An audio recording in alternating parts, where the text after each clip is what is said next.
And that was the only media that have been consistent speaking against the bad government and for the purpose for reformers. Niger what yo.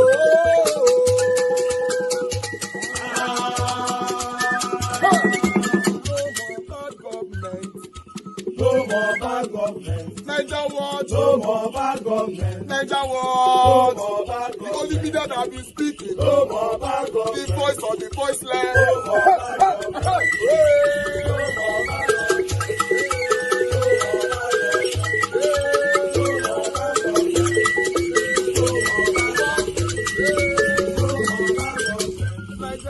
No more bad for the poor. No more bad government. Niger what? No more bad government. Niger what media? No more bad government. No more bad government. No more bad government. In Nigeria. No more bad government. No more bad government. No more bad government. The only media. No more bad government. The number one media in Nigeria. No more bad government. That have been speaking against government. No more bad government. Niger what? No more bad government.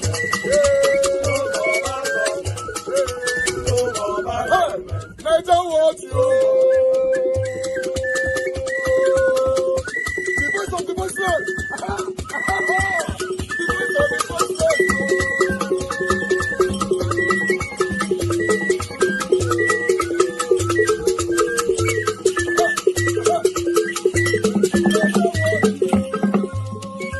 Voice for the voiceless. Voice for the voiceless. Niger what? Voice for the voiceless. Niger watch media. The only media that have been speaking against bad government. Being consistency since 1944. Voice for the voiceless. Voice for the voiceless. Umuwame. Voice for the voiceless. Umuwame. Voice for the voiceless. Voice for the voiceless. Voice for the voiceless. Voice for the voiceless. Voice for the voiceless. Voice for the voiceless. Niger watch you. We have been seeing all you guys have been doing, and we recommending to everyone in Nigeria, saying that you guys are the number one. Niger what you. You should be ashamed. Your parents wasted money. And I'm ashamed to say that I'm a Yoruba man. I've never liked anything in my tribe. But to say that I'm a Yoruba man, if there's any time to renounce that tribe, to deal with the best tribe, people are worse than Marjorie. Because those Marjorie kids, they had a mind. They knew when to back off when what was his name? Buhari was messing up. You people don't have the capacity to rethink. And you claim to be the most educated tribe in Nigeria. Yoruba tribe. It's lost. You have all lost yourself. So what people are telling us is that Hausa, the North, the Hezbollah can kill you as long as it's a Yoruba man that is president. You should be ashamed. So go and throw your brains away. It's not working, man. And if nobody has told this tribe, I'm the one telling you. And I'm telling you with all full authority as a Yoruba person. It's not an insult. It's a fact. Change, repent and rethink, because I can never understand this calamity called politics, whereby people can be killed, companies can manipulate people, loan sharks can harass you, betting company can manipulate you, as long as they all say on your mandate you can stand, nothing happens to them. Anybody can get away with anything in this country, nothing happens to them. She will raise in prison. For what? And you are happy. And you say you want a good Nigeria. It's almost like these Yoruba people hate this country. That's how much I've concluded. It looks like you hate your own country. And you should all be ashamed of yourself. Especially those of you in the diaspora. If you're not careful, they will deport all of you back to this country. Is it not the same Tinubu that went to UK to tell them they can deport you? That's the guy you're supporting. You people who don't have brain. And finally, I've concluded that they've sacrificed your brains. And that's how much I'm going to say on this proposition. If you like repent, if you don't like repent, at the end of the day, everybody will find their way. God bless Nigeria. God bless Peter Obi. You're doing an amazing work. I'm proud of you. And I'm proud of every obedience out there. Yoruba, I don't hear them. Now, my brother talk this one, no. He's not a Calabar man, he's not a Akwa Ibom. This is a Yoruba man. He says he's ashamed to be called a Yoruba man. That this is the right time for him to denounce Yoruba. Say they call him Yoruba, they shame him. If a Yoruba man can be ashamed to be called a Yoruba, pity us. Look at the way he's crashing out. He's frustrated. And now this frustration, they lead to depression. Do you people know his anger? How can Yoruba see Peter Obi, see Tinubu? See the dirty way Tinubu carry, still choose Tinubu over Peter Obi. Do you understand? Like the Yoruba man is trying to understand. How do we say that Yoruba is the most educated? But that one is not true, please. Yoruba is not the most educated. They have never been. They use their media propaganda to tell us that Yoruba is the most educated. All of us carry on for head, they work thinking that is true. For 2026, that particular news, they don't debunk. Yoruba is not, can never be the most educated. Tell me how Yoruba is the most educated. From where to where? Which dash them? Now media propaganda they use. But to thank God for internet, thank God for social media space, everything has been debunked.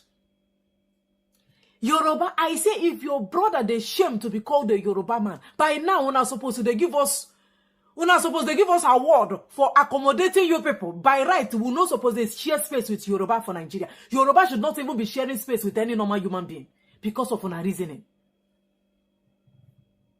I don't blame the man. Do you blame him? I don't blame him. If not you no go shame. If not you, with what Yoruba people are doing, with how they are protecting the cluelessness and the incompetence of Tinubu government, if not you no go the shame to be called the Yoruba man. They see somebody where they claim. Look at the Peter Obi. Look at Tinubu. A Yoruba man choose Tinubu over Peter Obi. Look at the type of dirty way Tinubu carry. Forgery. He forged his certificate. Forging date of birth. Everything about him in forgery. He forfeited $460,000 US. He bought a white powder. A drug lord. Somebody where they locally, nationally, and internationally corrupt. Rated the third most corrupt man in the whole world. Tinubu. The man that hijacked Lagos. Say that now him go, they appointed people who go govern Lagos. A dictator, a tyrant. The person that is carrying a government that does not have rule of law, an undemocratic president, totalitarianism to say the least, inside Tinubu government. But somehow Yoruba want us to accept the nonsense coming with their brother. This is a Yoruba man speaking.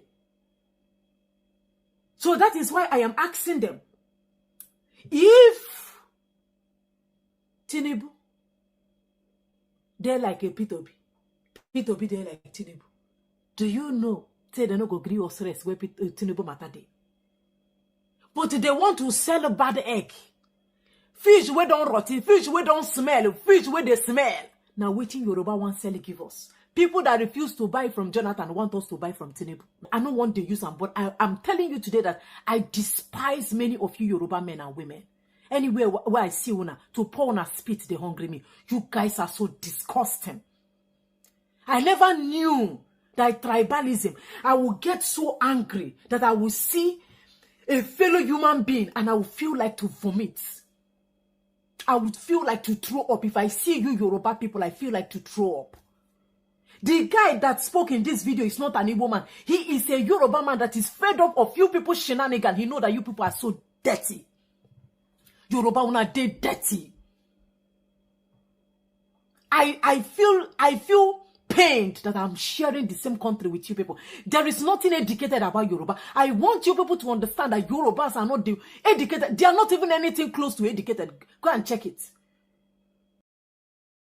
This is a special message to President Bola Ahmed Tinubu.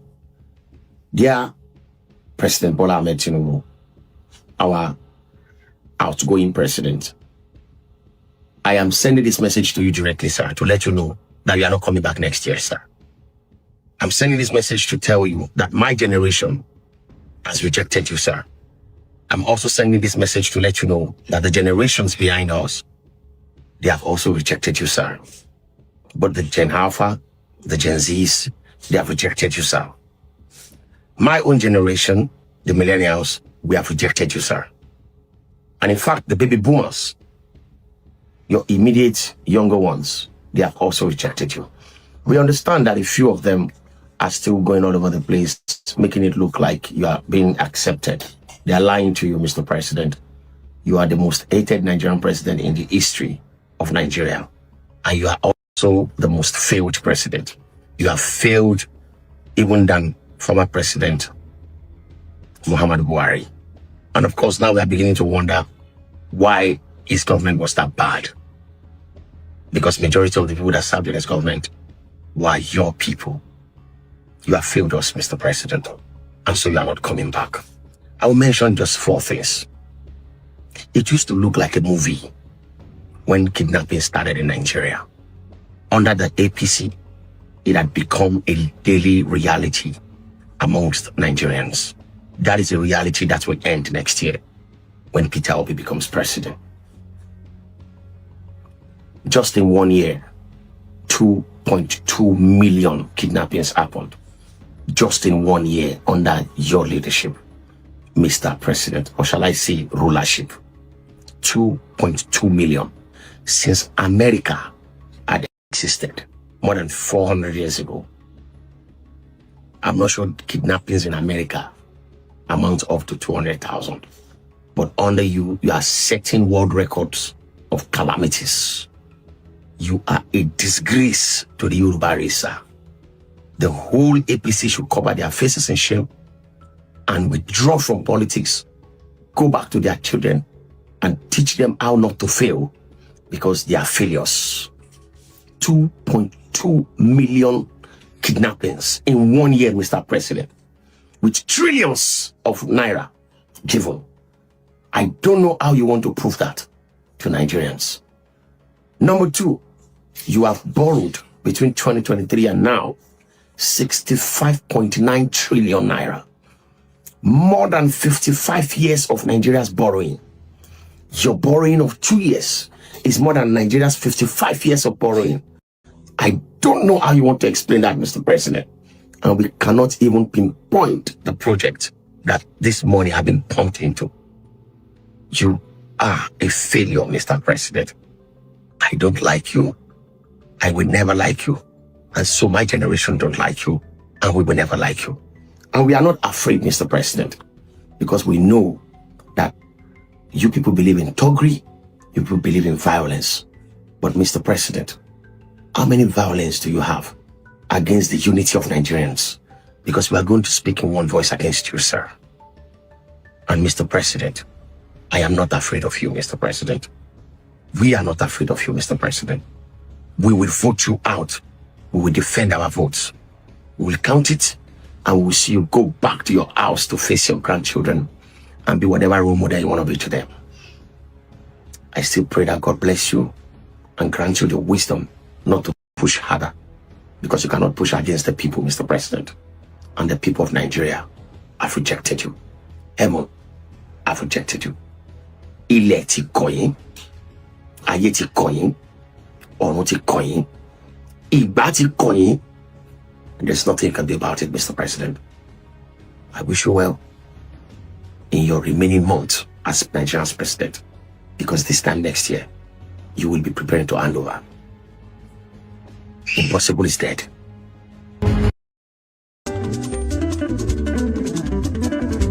Ayé Tinubu la wà yìí, bàbá lákò ebi. Ayé Tinubu la wà yìí, bàbá lákò ebi. Ebi gba mẹ̀kún nínú ìgboro, ẹ tún pa wá.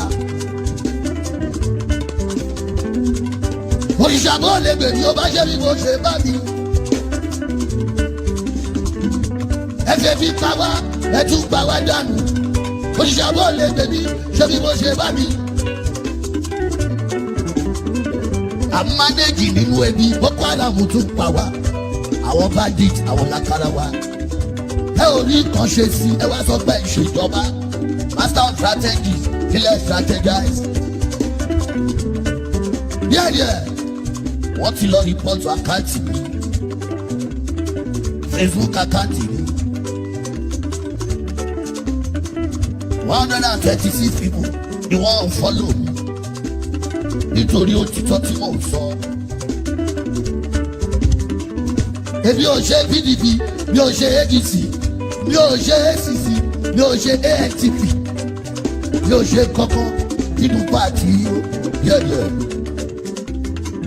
Ìjọba tó máa ṣẹ̀lú dẹ̀rọ lèmi ń fọ́lò. Ẹ̀yin APC kí ló dé tẹ lọ rìpọ́ọ̀tù mi. Wọ́n ní kí drop àwọn fídíòs mi ní ò dáhùn. Mo ní ẹ lọ́wọ́ mi ò bújọba, mo kàn sọ nǹkan tójú mi rí. Èmi gẹ́gẹ́ bí agbẹnusọ fáwọn fọ́ọ̀mù àpolongodo. Ẹ̀wọ̀n fọ́lọ̀ mi ni ò jiyàn. Ẹ tún lọ rìpọ́tù àkáǹtì mi. Díẹ̀díẹ̀. Tí bá ń lọ tán, òtítọ́ mi ò ní parun, mi ò ní dúrọ̀pù ẹ̀, a tún máa sọ náà ni. Títí tí ìlú yìí máa fi dẹ̀rọ̀. Àwa onílọ lórílẹ̀-èdè yìí mo sọ, ojú wa ló máa ṣe, títí tó máa fi dẹ̀rọ̀ pátápátá. All right, guys. I appreciate every one of you right there. Okay, let me say this quickly. Amanda Deborah, please just hold on. I'll call you back, or you can call back. But let me give this speech here. First of all, I would like to start with, I can see the comment section is very calm. I've not seen any insults. I've not seen anybody are fighting themselves there. Even me, I've not gotten any headache, no heart aching, no stress, no vein in my head. And I played 2 videos that would have triggered this to happen, even though it happens all the time. I play videos like this all the time, but nothing normally happens. But let me address it holistically today. Lisa did a video of a Yoruba man that called out Yoruba people. Although generalization is not my thing, but the Yoruba man generalized all his own ethnic group. He said the Yoruba people is a shame and all that. That's the Yoruba man. That means sometimes this is how people talk, doesn't mean actually they meant to generalize, right? Listen to that video that I played earlier on. Lisa always liked to generalize, although she used the word some in one of her speech, but she always generalized. But at the end of the day, if we allow generalization to take your head away or my head away, not to listen to the message, sometimes we're not going anywhere. You can see I don't have no headache. Do you know why I was saying that? I want to talk to my Igbo people. Because you can't tell me we don't have Yoruba people on the comment section. Because the 2 videos that I played just now is very, very deep. Yes, for the Yoruba people. For me, I don't belong to anybody. I'm just fighting for Nigeria. I don't even belong to my own ethnic group, Bini or Edo. I don't belong to nobody. As long as you are doing the right thing, you are my own. If you are not doing the right thing, go to hell and burn to ashes. I don't care if you come from Edo State. I don't care if you come from Benin City. I don't even care if you and I came from the same womb. That's how I live my life. I don't care. I don't want to ever be part of these kind of things. But you can see how quiet it is in the comment section. And I want some of my Igbo people to learn from this. Sometimes just shut up. Before I go say I insult some of them again now. Yes, shut up means shut up. There's no other word I can use to describe it. Sometimes just shut up your mouth. Listen and move on. You cannot engage in argumentative topic, or rather arguing to win at all time. Listen, this is not the first time I'm playing videos like this, but I guess you can see. I want to thank Ikechukwu for tackling Lisa for being generalizing over that. I like that. I'm seeing you all lot comment though. I'm saying it. Even though someone else mentioned that, but I'm focusing on Ikechukwu because he's an Igbo man. But yes, but I wanted more. I wanted more people on the comment section to start arguing. Mr. Najawash, stop that video. This is wrong. This is that. I didn't see none. Why is it that when it gets to you, some of my fellow Igbo people, you will tear everywhere apart? I wish you will learn from this now. Because I criticize my own people here. Yes, every day here you see I call my people names and all that. Especially the satanic ones. People like them Oshomole and many, many more. I do it here. I don't care who you are. I don't care who they are. I call Shomole out every day here. Yes, he's a senator, but Shomole, he can't do me nothing. Now he and my papa go face each other for that. If he decided to sue me for anything that I call him satanic, of course he's satanic. Let's learn from this. Sometimes we just shut up. Shut up. Just shut up. I say shut up. Not everything you react to. Just let the broadcast move on. Let the projection move on. Rather than, I want to talk because I used to be talk. Now you used to be right. Now you used to be argue. You can see now. Because all the time when I play Yoruba people, something like this, sometimes I dey look comment section. May I see my Yoruba people, they fight, they break bottle. You know, they see none. Today, not even one. It's not day. Or you think they are not listening? You want me to call 30 Yoruba people to comment on the comment section and make it shock you? Just say hi. 30. 30. May they say hi, then you go know that they are watching. Every time person you want to disgrace themselves, you wear the garment of argument, garment of what is all that? Sometimes just for me, I see platform. Okay, for example, recently all these satanic, what do you call them? Satanic. Mr. Alabo, why you on your camera now? What did happen? You know, you want to talk to me?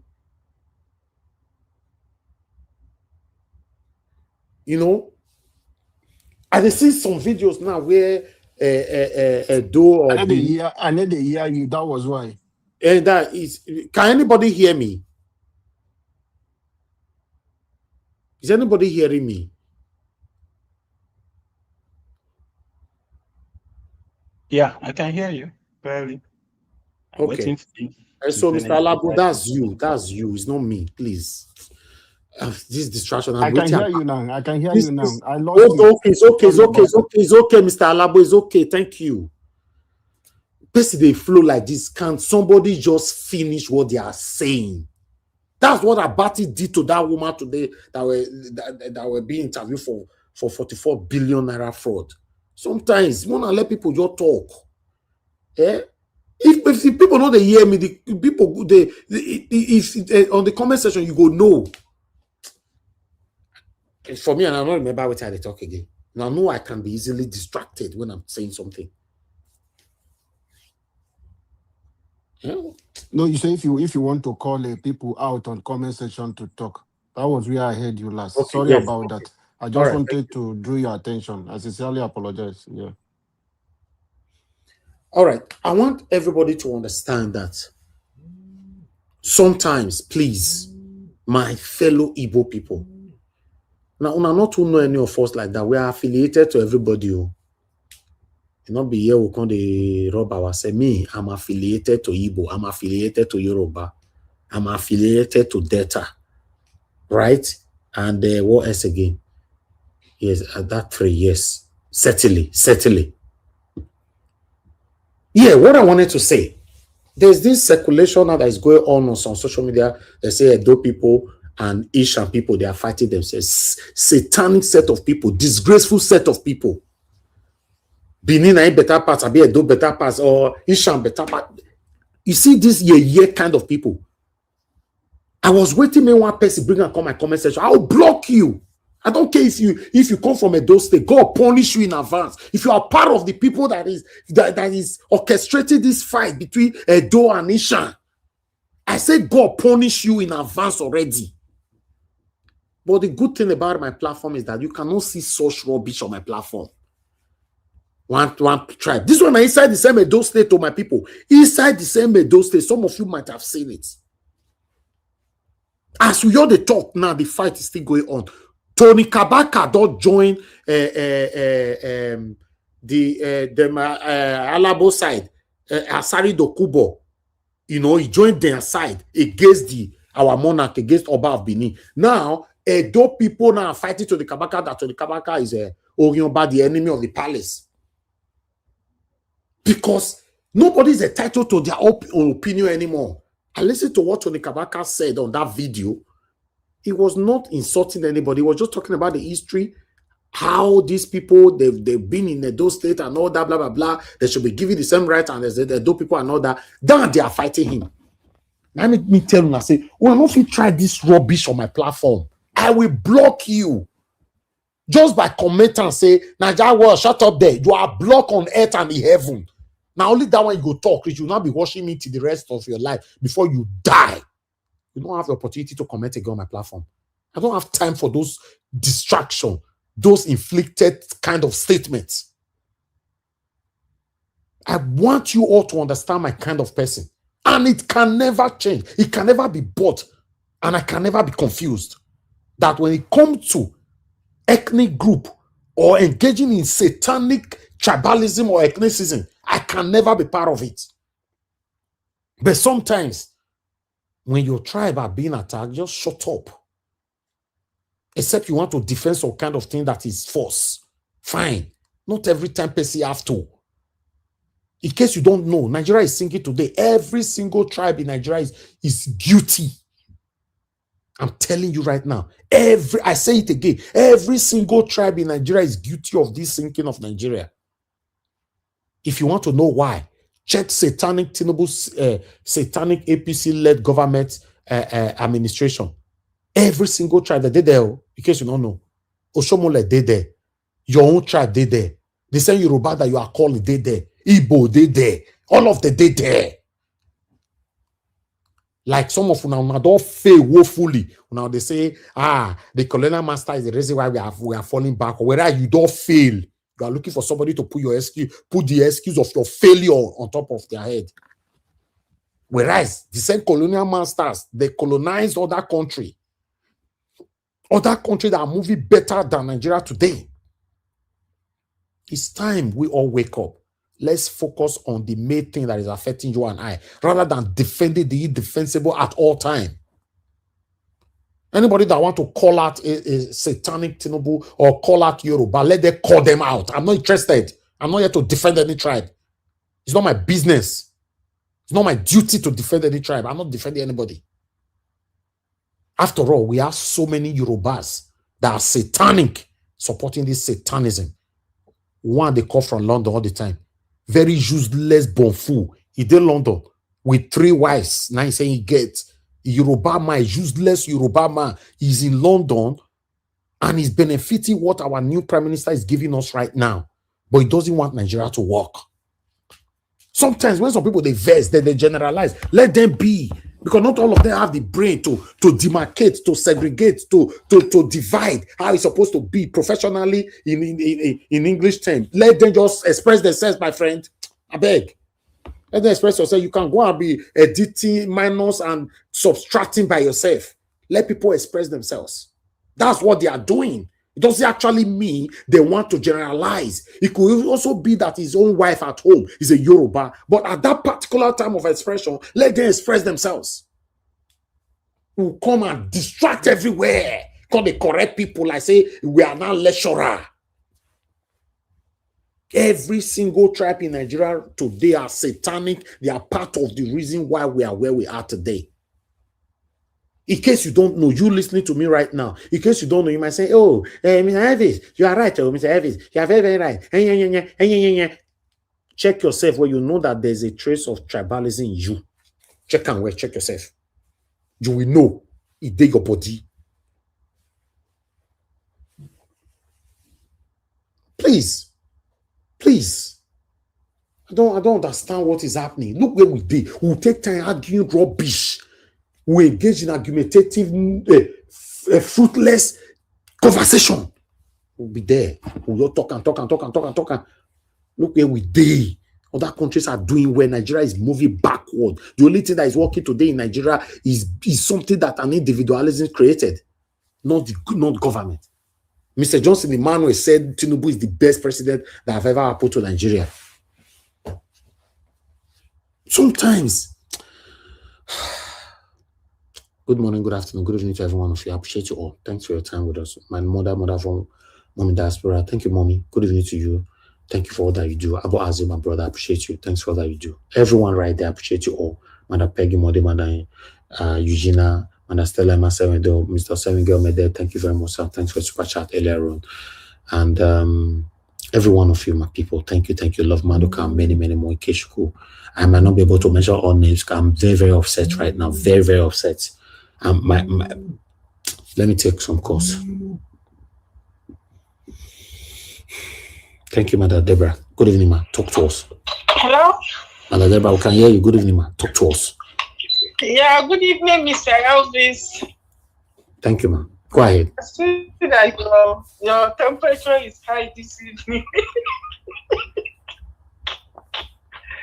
Yeah. Oh, welcome to today's program.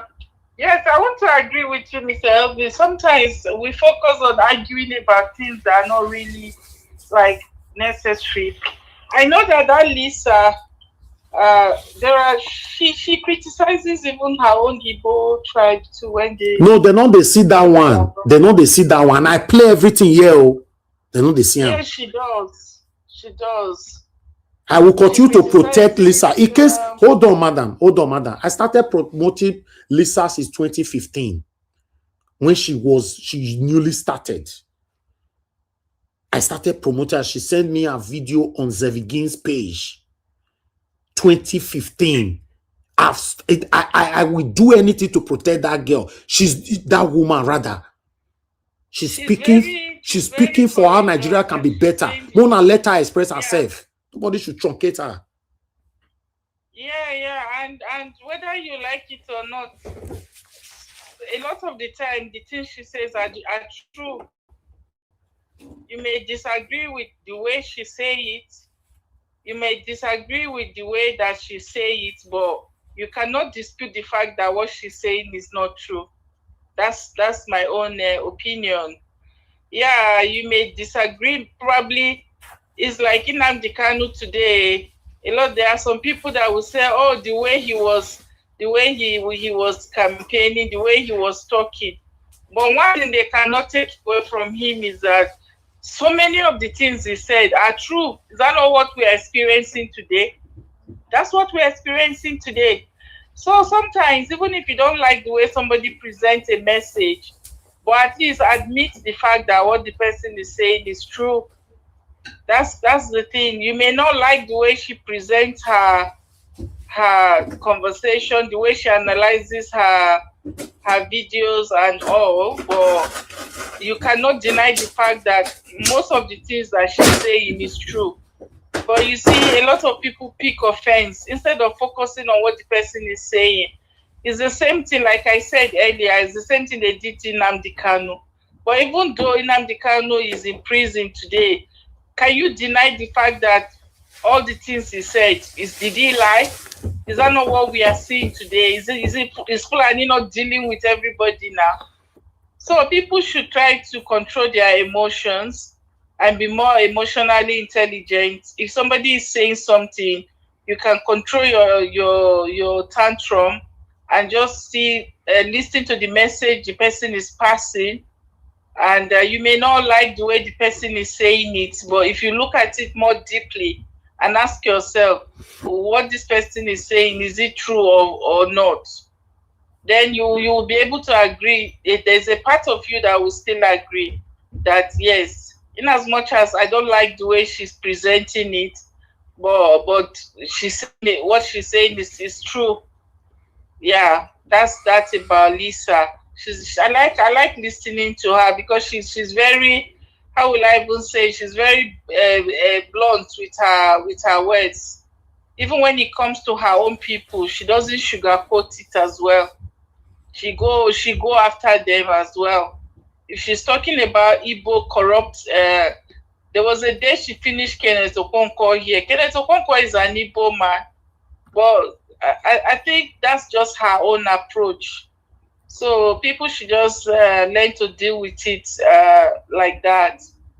Then regarding Obasanjo and Atiku, you see, what's his name? This Dele Momodu, that man. Sometimes I don't like listening to him because a lot of the things he says, it does not really make sense. He's saying Obasanjo should forget about what happened and just focus on what is going on now. No, we will not focus on that.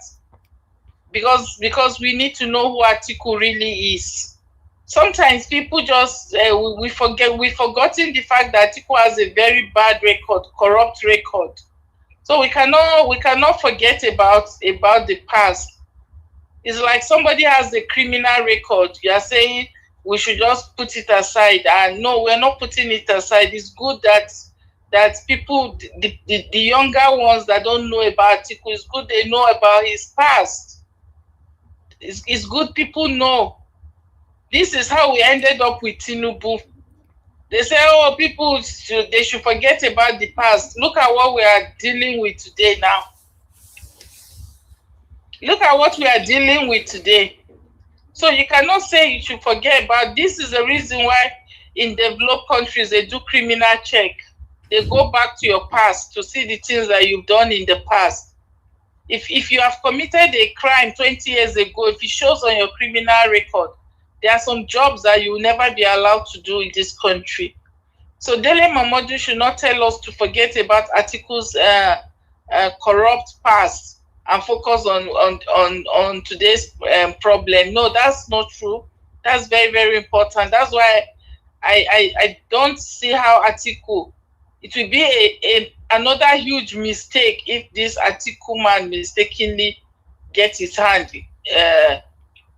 become president. I hope it never happens because it's going to be a huge mistake. 1 minute more. 1 minute more. Atiku. Thank you. Yeah, I think that's all that I have to say. And then let me just round up with Peter Obi's message. What I just want to say is this. If at the end of the day, Nigerians are still not able to protect their votes, even if one single person did not vote for Tinubu, they will still rig themselves back. I think the ball is in the hands of Nigerian people. No, man, they wait for Peter Obi. And we cannot depend on any foreign country to come and help us because they are after their own interests. So they don't care about the person that will come and repair Nigeria. Madam Deborah, they TikTok, they shake, they press blow there. They are not ready. The people you are calling. I know sound negative. Yeah, go on. Yeah, I understand. To be honest with you, me too. That's why I'm managing my expectation. I don't have any high expectation that anything is really going to change. But it's just good. Even if you have a little glimpse of hope, it's good to hold on to it. But then if you look at the attitude of Nigerians, are they really going to be able to protect their vote? Because for me, there's a part of me that I feel that Nigeria cannot be rescued through the ballots. I think we've passed that. We've missed that opportunity. That 2023 was the last opportunity that Nigerians have to be able to change the government through the ballots. But with this present APC government in power, I don't see how that is going to happen. Yeah, thank you so much, Mr. Elvis. Thank you very much, Madam Deborah. I'm grateful. Yes, thank you, sir. Thank you. Bye. Okay, yes, Ikechukwu, you said, so Lisa has been this long on social media. Of course, now tele. That's why I'm proud of her. She's a very hardworking woman. Very, very hardworking. She's very consistent. This woman started struggling on Facebook, tele. Now, some of you know me or even know her or something like that. She don't dig. If they talk to her directly, go tell her. Say we see what I talk. She don't dig since 2015.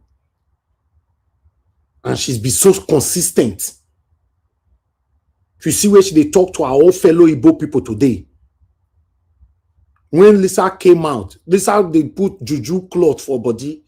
I know why my God they talk this. He get where she did the dress. We come to say Nice River, now she come from. It's a water. I appreciate every one of you there, my people. Thank you very much for your time with us. Please, we're in a critical time right now in our country. Nothing is working. I'm happy my fellow Yoruba man on that video that I played just now said that the money that Tinubu have borrowed have covered 55 years of the existence of Nigeria. The money that we don't borrow. You know what that means? And we are not seeing it. Nigerians, they did darkness right now as we talk. I use my CCTV to talk to my security man around about 4 something just now. See, because it's raining heavily right now in Lagos. At that time, on that CCTV, it was raining. I asked him, say, like they say, for the past 5 days, they don't bring out once. Just imagine.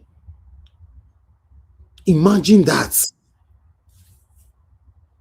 We'll be defending rubbish. Those people where they are abroad go to support Tinubu's government. The shameless people who see the social media, you see they will switch automatically. People who they criticize Tinubu now see they'll not be praised. Just like you now see someone like me now, God forbid, though, I'll not come on air tomorrow be telling you that Ikeshuko, you don't understand. Tinubu is trying. Let's do it this way. I think we should just give him a chance to complete 8 years, for example. That's what these guys are doing. They are very shameless. Or some of them that cannot say that, they will not present video. They will allow you to talk. Like I just present my video. I just say, Mr. Jonathan, go ahead. One at the top. You check me the same day, next day, the other day, 1 week, 2 weeks, 3 weeks. That was not the talk again for you. What did they happen? They still get those people with that category. So still there we go, still talk, say, no president good though for Nigeria. Tinubu was. Now, so the past still was. You know, not even know who go help us now. Those ones, they just to get their own sets. Now, their mouth, you tell they know them. They get their sets. You understand? So when those ones just still day, different set now that you must be very, very smart for you to know them. For inside public whether they talk. Some go call this pan and go say, I supported Peter Obi in 2023. Peter Obi is what I'm supporting. Peter Obi. Then you go want to give his submission. They check that submission. You go start by praising Peter Obi till that maybe I give her 8 minutes for like 5 minutes. The remaining 3 minutes you go come switch. You know, when Peter Obi there and not Brian anyway, not be say if he prove to us what he do for there anyway. So we are not even sure how this 2027 will be, but let's just see. Let the right person win. Now there, bam! Now there you go. No, say now there be that. They don't come. Now there be that. Now there be that. Now there be that. They are not hard to identify. They follow you to that comment section there. Although I respect those where they come open, say no, I'm not supporting. I'm not Peter Obi's fan. In fact, I have so much respect for those ones. All those ones that doesn't pretend. They see all those ones where they pretend. In our obedient. They are the worst. Now, Tinubu that they support. They plotted them to destabilize you. Thank you, everyone. I'd like us to start talking. Mr. Alabo, thank you very much. Good evening to you. I don't know. You are here with 2 names, Mr. Alabo. What did they happen? Which one be you for inside now? Mr. Alabo, my brother, you tell me something, man. You advise me. I don't want any distraction. Today, I'm very busy day. We are on high this thing. Okay, I remove the other one then. So I don't want any call to come in. Nobody to come in. Please. Before you will speak, let me quickly, you guys give me another 5 minutes. You now see this particular video here.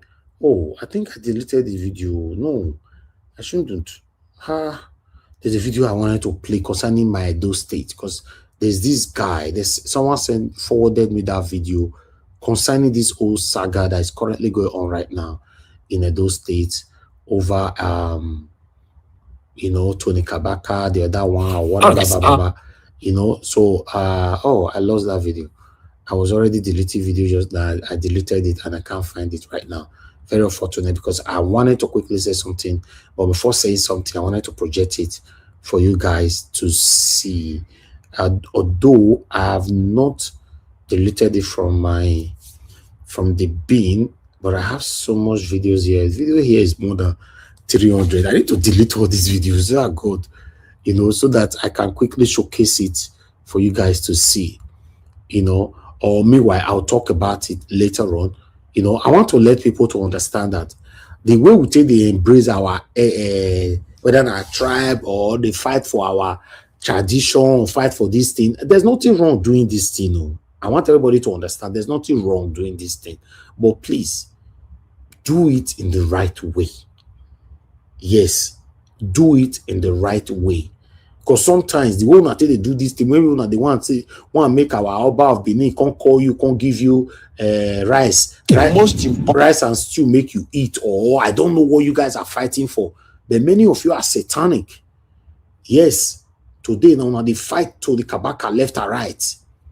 Now they fight them left and right. In fact, I'll come back to that. Mr. Alabo, talk to us. Good evening to you. Thank you, Mr. Najawa, for what you are doing. You are right now. You have already settled the issue on the issue of Tony Kabaka. You mentioned it. He didn't say anything wrong. It was balanced. It's just an advice. People are around here. I'm an Ijo man. Let me tell you this, Mr. Elvis. Igbo are claiming us Ijo, that we are Igbos. Benin man said we are from Benin. But the same people are living with you. You don't allow them to breathe. You say because they are strangers, how are we going to be one? If we don't accept, this is we. With all of us from this place, Ijo migrated from Benin. This one, even though history. But why can't we live as one? So let's accept each other. The other day, my uncle was talking.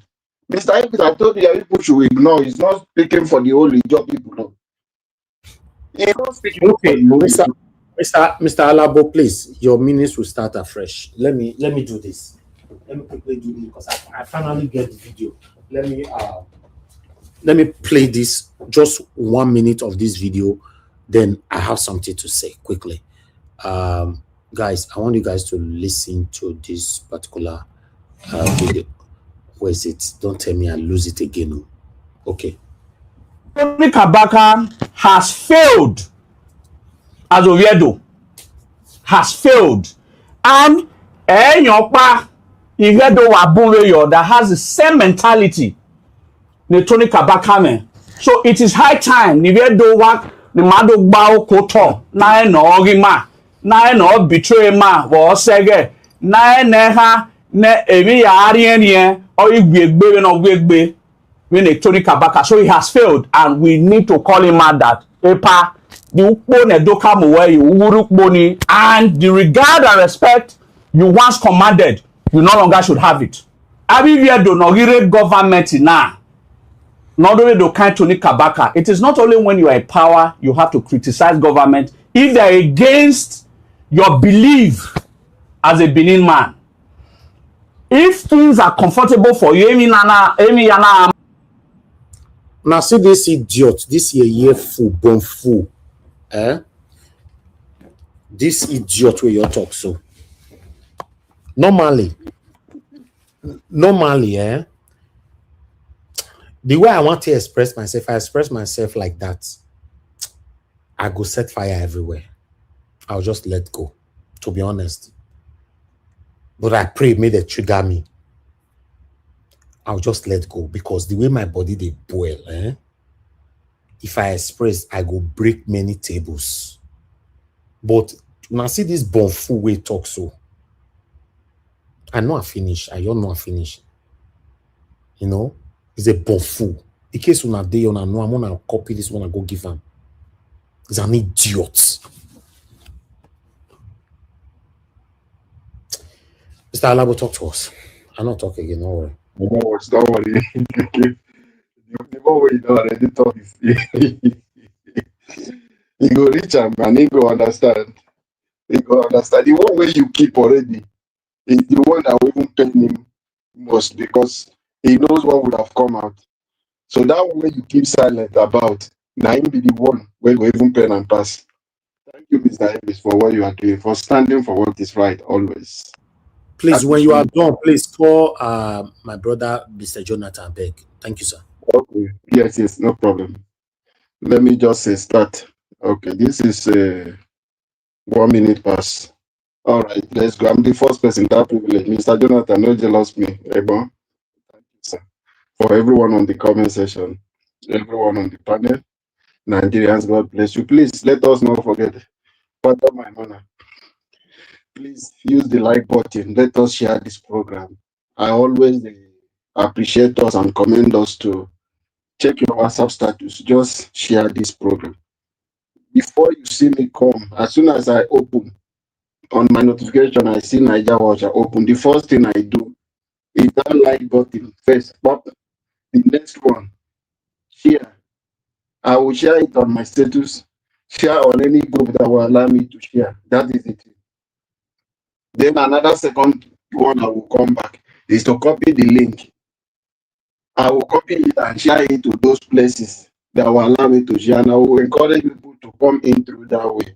Our people who are in diaspora who are on Niger Watch Media Family WhatsApp group, the link is always there every day. So sometimes when our panelists will come and be asking who they are still on their WhatsApp, I say, are they not seeing this link on those places? So anytime I keep it there, the day I will not be able to come or I will come late, I will just go back there, hide from there and come. So it's very easy for us to see how we can promote and push our voices to go far. And remember the $sign. I keep saying it. If it is difficult for you to use the $sign, the Naira account is available for you. Please, that is the only way for us to encourage. If you don't have your prayer and your kind wishes to Mr. Davis for what he's doing, building a better Nigeria is not an easy job. All of us here, every one of you are wonderful. You make yourself available on the comment section every day. You sat down on your TV watching this because you are interested in what is happening and you are keen to know the way forward. And everyone on the panel coming out to speak on the way forward for the country. Everybody is important. So the better way for us to do is to like and share this program so that it can be recommended and reach to others who have not had the privilege to see this channel. Because this is the best channel and hope in future it will stand to compete with CNN and do better than BBC. A new Nigeria is coming and that new Nigeria is possible by the grace of God. Mr. Davis, once again, thank you. And your beloved wife, God bless her. And your children, God bless them. Our mommy, Thank you. God bless you for what you do. Thank you, sir. Keep doing it. Like where I stopped when my brother came in. This is who we are. We call ourselves South, right? A German is a person from South. We even call ourselves Niger Delta. It's, even though they gave us the name, okay, that is who we are. We are Southside. Benin is one. Whether you are Asian, is one. Whether you are from this thing, as far as the way where we are complaining. People came to divide us, carry us, and this. Then the small place where we find ourselves, people you say they are strangers, but these are people. You say these people migrated from you. It was the British War and the Portuguese War, those things that divided, took away the kingdom, and brought out people. Will you still be fighting against those people? It's the same thing we talk about. It's the same thing. This is the fact. My father witnessed and fought for during the Biafra War.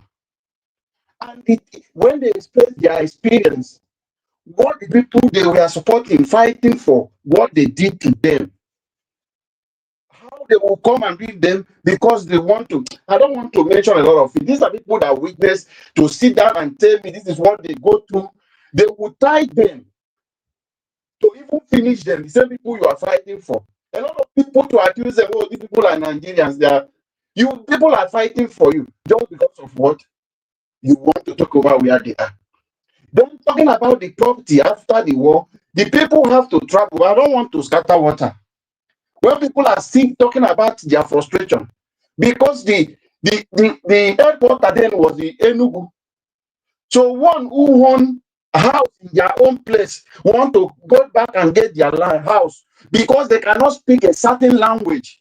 It is difficult for you to get your paper again from Enugu. Some other people claim your own things and push people away. So this kind of sentiment, a man who witnessed that kind of thing, how will you going to convince him to say, oh, I'm Benin and Biafra person, all of us, we are one? It is not going to. Your frustration, when you see some people are saying, no, we can't do something, it's because of those experiences people have gone through. It happened. So the time will begin to kill this tribalism. Because I can't speak your language, you want to finish me. Why are we Nigerians? Why are we the same people? You know, last time I had this argument with my people, I was saying it will be difficult for us who are here to even live together. We say, oh, the only problem is Fulani people. The minority of the minority inside us, how are we managing ourselves? How are we managing ourselves? Tribalism has finished us. The small area we find ourselves, we are not agreeing with each other. We need to move on. Today, now everybody want to buy. What did he say? Accommodate them. They have been here. Is that the wrong thing? They are people. Is that the wrong thing? Are those people not your people? During the election, you will campaign and go and meet them. They vote and support you. But you cannot allow them to be councillor. Are you fair to them? But you claim they are your people. So let us be fair to each other. I'm not saying, oh, they want your land or this place. So, but according to your history, how long have these people been there with you? Are they different people? We all claim that we migrate. I will go back to that. Many people are saying all of us migrate from Benin. So why are you now telling the same people you are not one of us, you are not part of us, you cannot be a House of Assembly member, you cannot because you are from this place? We have to be fair. That is the only way. If we are not united, in this small place we find ourselves, it will be difficult for us to unite against the bigger one. That is frustrating us. So we must come together and unite. I mentioned it last time. I said it will be difficult for us around this side for us to do it. Imagine what is happening. You heard the guy from the Yoruba, how we generalize it and say by people. Express his frustration. I want you, if you know your hands are clean, a lot of people, if somebody should tell you that Isaac Fayoche can utter that kind of word to say I'm an Yoruba man, if you go back and listen how this same person criticizes the Yoruba people who are claiming that kind of thing, go and watch his video back. For him to welcome on that of frustration and mention that. So it means it's something that built in, is in the system, is in the blood. So some people just pretend at the surface we are not tribalistic, but in the core when they go to those tribalistic meeting, they go to those tribal meetings where they put a plan behind, but they come in the physical, in the social media, they make you believe, oh, we are trying to build a one Nigeria. How will you come and convince me? At the same thing, people that said Nigeria can never be one has changed his ideology, has changed his belief today because he's a president. So we should look at the inner side of it. Are you really tribalistic, or are you really fair to everyone, or do you believe in the unity of the country? If you believe, you cannot sit down. So if you know your hands are clean, oh, I am not generalizing to say, oh, but people, it is not the percentage are very low. Some people can say it, so you speak for yourself that you know. But majority sympathize with this kind of a system. That is why they can't speak today. How many people from those areas is Tinubu the best in that region? So how come the intellectuals, great minds, even all the traditional rulers, no one can speak? Something is going wrong. To an extent, the one they admire or respected, the most respected among their this thing, religious line, they call him Daddy Gio. Have you seen how it has become today? Tomorrow now, when an Igbo man will succeed, or if it was an Igbo man that was there, will he be speaking the same way he's speaking today? My uncle was there. They prayed for him to die. Will you say, I'm not saying he did better. I'm not saying Goodluck Jonathan did better. All of them failed. But will you compare Goodluck Jonathan to Tinubu? No. We are not supposed to compare them, but with what is happening today. So what has changed that the same that the Geo today can understand that Tinubu needs prayer, but Goodluck Jonathan does not need prayer? That is the tribalistic we are talking about. Be fair to all. Let us see ourselves as Nigerians. Today, Tinubu the least among the Yoruba persons. He does not know when he finished secondary school. A criminal person that the GO will not even give him an office in his place to manage any place because he will never trust him. Today is the one that singing praises. All the religious leaders in Yoruba have changed. All of them, majority of them, let me not use the word all, before one person go say all. Just they are listening to Pastor Adeforasi. He spoke for 1 day, almost how many hours? He could not call the name of Tinubu. Pretentiously, was just soliloquying, was just talking, hinting this side, going this side. From there, he left government and began to talk to people who are wearing hearing. That is where he ended. He could not speak anything. To face the Tinubu that has failed the system, he could not mention his name. Everybody are pretending because one man has come in. Is that the best in that land? Is that the best that people will allow this man to destroy a future relationship between other Nigeria? When Lisa was asking, after he will leave, what will be the face that you will come out and begin? Because they want the media, they amplified him. He built Lagos. They deceive people. They deceive people and brought him, packaged him. How can you sell somebody that people dishearten? People cannot eat. What can Tinubu do that Nigeria will trust him? It is impossible. And everyone is keeping quiet. Nobody. The only people who are to speak date has taken that man. Sir, Adebanjo, this man told Nigerians, if Obi did not win that 2023, Ita may not be alive. Forget it. Nigeria is finished. Where are we today? He's not alive. He's resting in peace. Who is suffering today? He has done his part. Today is no more. What he told us then is not what we are experiencing. He knows who Tinubu is. And he said, no, we are not going to agree. That is the set of Yoruba people who stood by Peter Obi, no minding, aligned with what? With my uncle, Edwin Clark, and all of them come with middle bed. They came together and say, we need to move. Our generation has failed the country. We need to make amends of what we have done wrong. The same people jump. He jumped immediately and caused division in the Yoruba land. To go and dig another very leader. The one that have retired and say, Pade Banjo, take over. Because of my age, I can't continue. Because of my health condition, take over. As resurrected and become to say is the now the new leader. Because Tinubu caused that division. Today, who is suffering? Is it only the one in the south? Is it only the one in the east? Is it only the one in the north?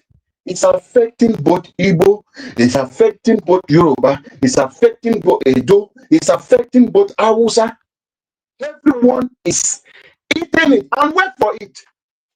Let him succeed come 2027. You have not seen anything.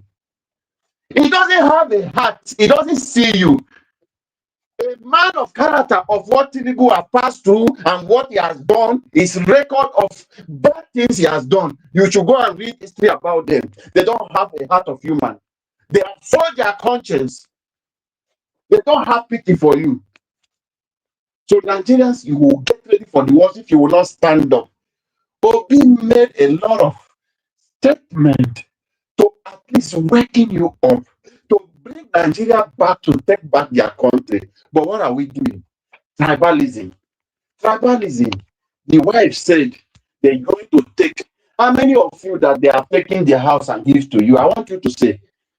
How many of them that they are taking the house of Igbo as they promise you that they will take it and give to you people? Which they did, but how many of you have received those houses? It's still the same people who are taking it, are keeping it. It's their sub companies that are still taking, managing those things, doing it. They want something they don't even know amount of property they hold. What a selfish desire. And Nigerians, you people are sitting down, clapping and watching. Why people are just upset telling you are not speaking? They know this tribe, how you people are vocal when it comes to governance, when it comes where government are not doing right, something that is right. They know how that region reacts. Then you now have a worst man so far on earth ruling the same region. Nobody, those few, not up to 10% of that people are able to speak out. Everyone, it is okay. Tinubu is fixing. Tribalism has swallowed. And this man that is destroying is worse than all the presidents so far. Even Abacha did not do anything close to what Tinubu is doing to Nigeria. Because that is the one that they always refer to as the worst president or the bad president. But we have seen Tinubu, what he has done. We witnessed Abacha rule. See, all of us will witness Abacha rule. What is happening? What is happening for you who are Gen Z who do not understand? What is happening in Tinubu government is worse than what Abacha did. But today, those people who used to be vocal, who speak against government doing wrong thing, they are not speaking anymore. They are quiet about Tinubu. How can you tell Nigerians to convince that you are not tribalistic? How are you going to tell Nigerians that you are not tribalistic? How are you going to tell someone who is upset with this kind of thing, speaking out? You want to be upset with him that he's talking about your tribe? No. We want us to live above this tribalism and let us look at Nigeria. When we are talking about, is this person the best in that region? But corruption, they have taken, use money and buy traditional rulers, they can't talk again. See the Otu State governor, because he wants to return as a governor for second term. The same one who is crying that APC are buying their people. They have an unlike several people that is supporting him. He told us yesterday, he still wants to support because he wants to win election. He wants him to rig the election for him, or he wants him not to rig it to allow it to go free and fair. But he will fail. Mark it somewhere. Tinubu did not trust him. There are language you will use on Tinubu, which they have used on Tinubu, which he will never forgive them for that. He will never trust them. They will rig the election and he will not win. Then tomorrow he will come out and cry. He will change. He will change from that Tinubu he has adopted as the president. Hypocrisy. They are never serious. They don't care about the life of Osun State people. How many people that have fight for him? It's all about politics. That is the kind of system we are designing in Nigeria. But all of us, we must stand up and unite against this criminal structure. I strongly believe the unity of Nigeria should be paramount. Our unity should be our priority. If we are not united, we cannot kick out this criminal. So let us drop this tribalistic, let us drop this sentiment of ethnicity, sentiment of all these religions. Keep it aside, let us take back our country. And we have a person who is taking us there, which is Peter Obi. I strongly believe a new Nigeria is coming, and that new Nigeria is possible. Mr. Jonathan, let me allow you to speak, sir. Thank you, sir. God bless you, sir. Please speak to us if you are there. Okay. Thank you. Thank you very much, Mr. Alabo. Thanks for your submission. I greet you. God bless you. And my fellow panelists also, I greet you. God bless you. Mr. Elvis, good evening there. God bless you greatly for the good work you are doing. I thank you. And Mommy Diaspora, good evening once again. God bless you greatly. And my fellow commenters and callers, I greet you all. You are welcome. God bless you abundantly. Mr. Elvis, I believe you are listening. I will want to disagree with you today on this part that there should be no response to Lisa or Nina. What's her name? Lisa. No. I will respond. As long as I'm on this platform and I listen to such a comment or such a submission, not a private one. She put it on the internet. Unfortunately or unfortunately, whatever, I happen to listen to it, I will respond. Yes, it is appropriate for me to respond. For one reason, to correct her. If you like, anybody want to see it as being, anyway, don't even let me go to tribal or anything. If you see it that way, that's your problem. But I will respond. I believe she crossed the line. I believe, so don't mind my words. If you are not okay with it, go and listen to her too. First of all, let me say I'm a Yoruba man. I'm a proud Yoruba man. And I don't think anybody on this platform will hear such and will not respond if such is spoken about your tribe. This is not talking about being tribal. If that is what you are thinking, I can't help you. I will not even respond to that. I'm a proud Yoruba man. A proud one. It will be a bastard Yoruba that will say, okay, want to swallow that. I am not. I'm a proud Yoruba man. I think she's unguided. I will relax. I will relax. I'm not going to go fully on her. I will just relax. I think she's unguided. And I heard somebody saying that everything she said are true. How? How is it that everything she said are true? How? In the aspect of Tinubu not doing well, that is okay. Attributing it to one tribe only, she was wrong. Emphatically wrong. How could that be true? Everybody have right to believe and support whoever they want to support. That is okay.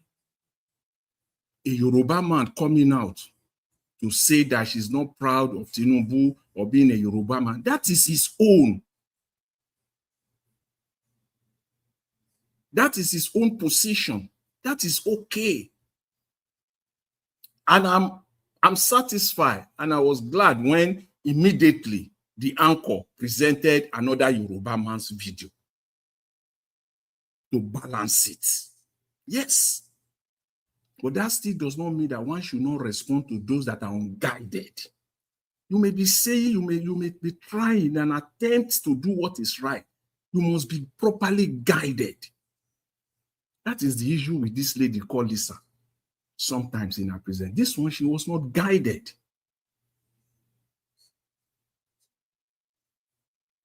So she needs proper education. Say Yoruba people are not the most educated. To educate you today in Nigeria. Facts. Statistical facts. Yoruba people in Nigeria are the most educated. If you don't like it,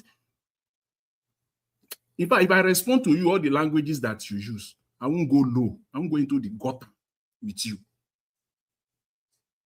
So on that one, you are uneducated. You don't know the facts. They are still the most educated in Nigeria today. If you want to change that fact, and go and get more education.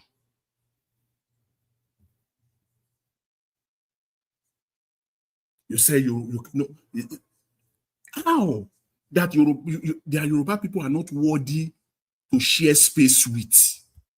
Yoruba people are listening to you. In many cases, they support you. So why are they sharing space? Why can't you say in your platform that no Yoruba person should come and listen to me here? They are not worthy of people to share space with. If you understand the grammar of what you are saying.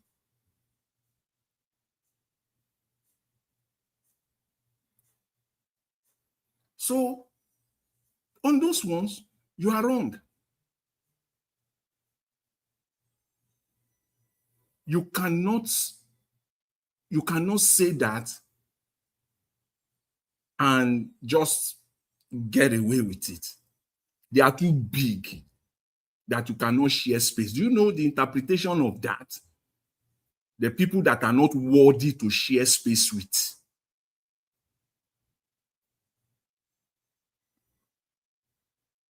That is not appropriate.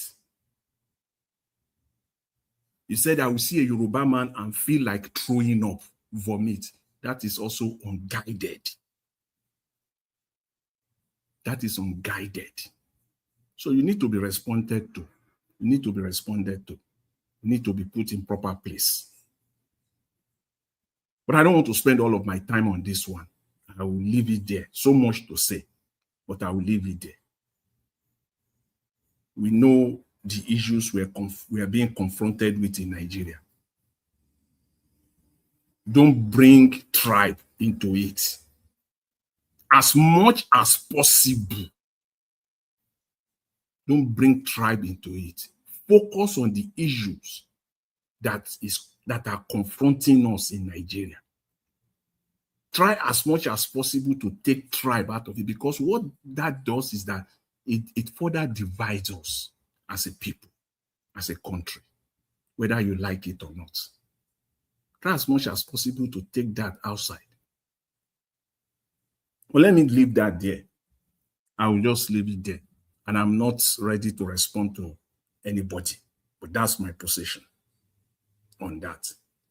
The key issue for me today from the presentation, from the anchor, was the video of the lady, the whistleblower. This, we've seen again, another layer of scandal from the Tinubu administration. And at this time, Nigerians are still not angry enough. Nigerians, not tribe, Nigerians. Because we are all being inflicted. Not one tribe. Nigerians are still not angry enough. Even when a whistleblower, who's supposed to be private, who government is supposed to give the maximum protection and cover, including all our families, she has gotten to a point of total frustration, to the point that she now has to come out to clear her names. She's now being haunted. Mr. Peter Obi said yesterday, this is a country, and I know that quote is from the late Gani Fawemi. Is from the late Gani Fawemi, around 1989 or so, thereabout, made that famous statement, and it is that statement that is being paraphrased now, and that statement remains true till today. Mr. Peter Obi paraphrased it yesterday. A country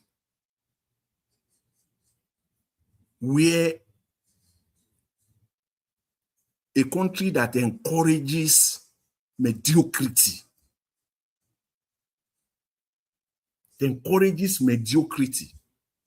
Support competency. Discourage competency, merit, and character. That is Nigeria. I'm trying to quote Mr. Peter Obi, exactly the way he said it. He said, rather than encouraging merit, rather than encouraging competency and character, we celebrate mediocrity. The lady, Halima Shehu, that came out, we saw the video today. For me, I think she appears credible. Look at her face directly, what she was saying. She appears somewhat credible. My only trouble is that this is not where she belongs. It's not APC where she belongs. This is a woman. if truly is what she is, that she's saying she is, she shouldn't be found anywhere close to APC, close to Tinubu at all. That's a character fault. That's not where she belongs. When you look at that lady very well, I think to a large extent, she appears credible. And her judgment is the problem. This is not where she should be. This is someone at the very, she should be someone supporting Peter Obi. If what she's saying, that she stands for the truth, she has managed billions of naira, she has not stolen anything at all, but you still find yourself working with a man with a track record of criminality. But you have not stolen at all. You have been in charge of billions of naira, in fact, dollars, World Bank program. How do you want to reconcile your decision now to now agree to work with a man that has issues, corruption-wise, lack of transparency? So that is where I have problem with you. And there are so many Nigerians like that. On one breath, you will claim that you are okay, you are clean. But on the other, you still find yourself working with this government. If you want to be clean all through. Because you will be stained. Now you are fighting now, even though, as I say, you appear credible. Now you are fighting now to defend your character, to defend your career, to defend your family, so that you will not be tainted badly. You shouldn't have gotten yourself to this point if you are taking the right judgment. It is people like you that should be on the Obi side, not on Tinubu's side. Far from it. Because despite the fact, why did I say you appear credible? And that's the problem we have in Nigeria. There are people like that, especially within the civil service. There are people like that they have completely buried them. Some of them have been frustrated out because you provided information. You were the whistleblower on the Beta Edu case, the case scandal. The reason why Beta Edu was fired. But eventually, they got you fired also. You submitted all the information to EFCC. You submitted information to ICPC. 2 years now going, nothing. Rather, they are coming after you. What a country. What a country. EFCC is doing nothing. So you can see the deep, how deep the corruption is. The embezzlement. This lady was saying to Nigerians, she was telling Nigerians on national TV, clearly to all of us, that somebody was paid 50,000 naira times 144,000. 50,000 times it. Times it. Do the simple math. It went into the account of amount made for 144,000. They paid it into the account of one person. And those 144,000 people are perishing now in anger wherever they are in Nigeria, across the length and breadth of Nigeria, if they even exist at all, if they are not even fake names. But one person got the money. That amount is over 7 billion. And somebody came out to make that pop, to give such information to the relevant agencies, and nothing has been done. Rather, they are coming after her. She said it clearly. What she has been getting is reprisal. Instead of honor, she's supposed to be giving national honor. At least to encourage others within the system to come out and talk, to come out and tell the relevant agencies, those that are stealing us to blind in that country. Now, if others are seeing the kind of treatment she's getting, how will you want them to come out and talk? How? Now, they want to silence her. I tell you for free, the better edu scandal, those that are involved, I will say it again, I've been saying it with, with respect to many issues in Nigeria. If we know the truth of the matter and those that are truly, truly involved, Nigeria will not stand. You will be shocked. So they are covering up. They are burying the evidence, all the evidences around. It's not only better edu. From top, the people that have eaten this money. That's why they are coming after this lady.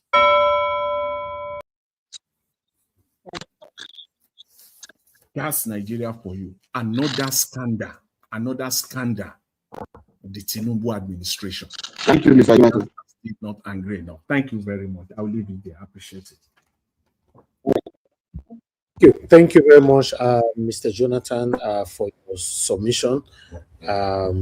I was shocked on that lady that came on and rise defending 44 billion. Just see the kind of money all these people the thief. Billion, trillion. They just the money. Some few people. You can count you will not count your 10 fingers. Now only this kind of people. Now then distributed the money amongst themselves. One person got 7 billion, over 7 billion naira. Money for 144,000 people. They pay them into the account of one person. It's so disgraceful, man. Full-blown criminals. The broad light, they stealing, and nothing is happening. Now, wow. Yeah. I appreciate every one of you, my people. Thank you so much. Let me take this call quickly before I come to the next person, my people, please. Yeah, good evening to you. Your name and where you're calling us Hello. from. Yes, sir. Mr. Elvis. Chris. How are you? Yes, sir. I'm fine. Good evening, sir. Talk to us. Thank you for picking my call. I thought I have passed the time. I'm so sorry for calling late. It's okay. I want to appreciate Mr. Jonathan.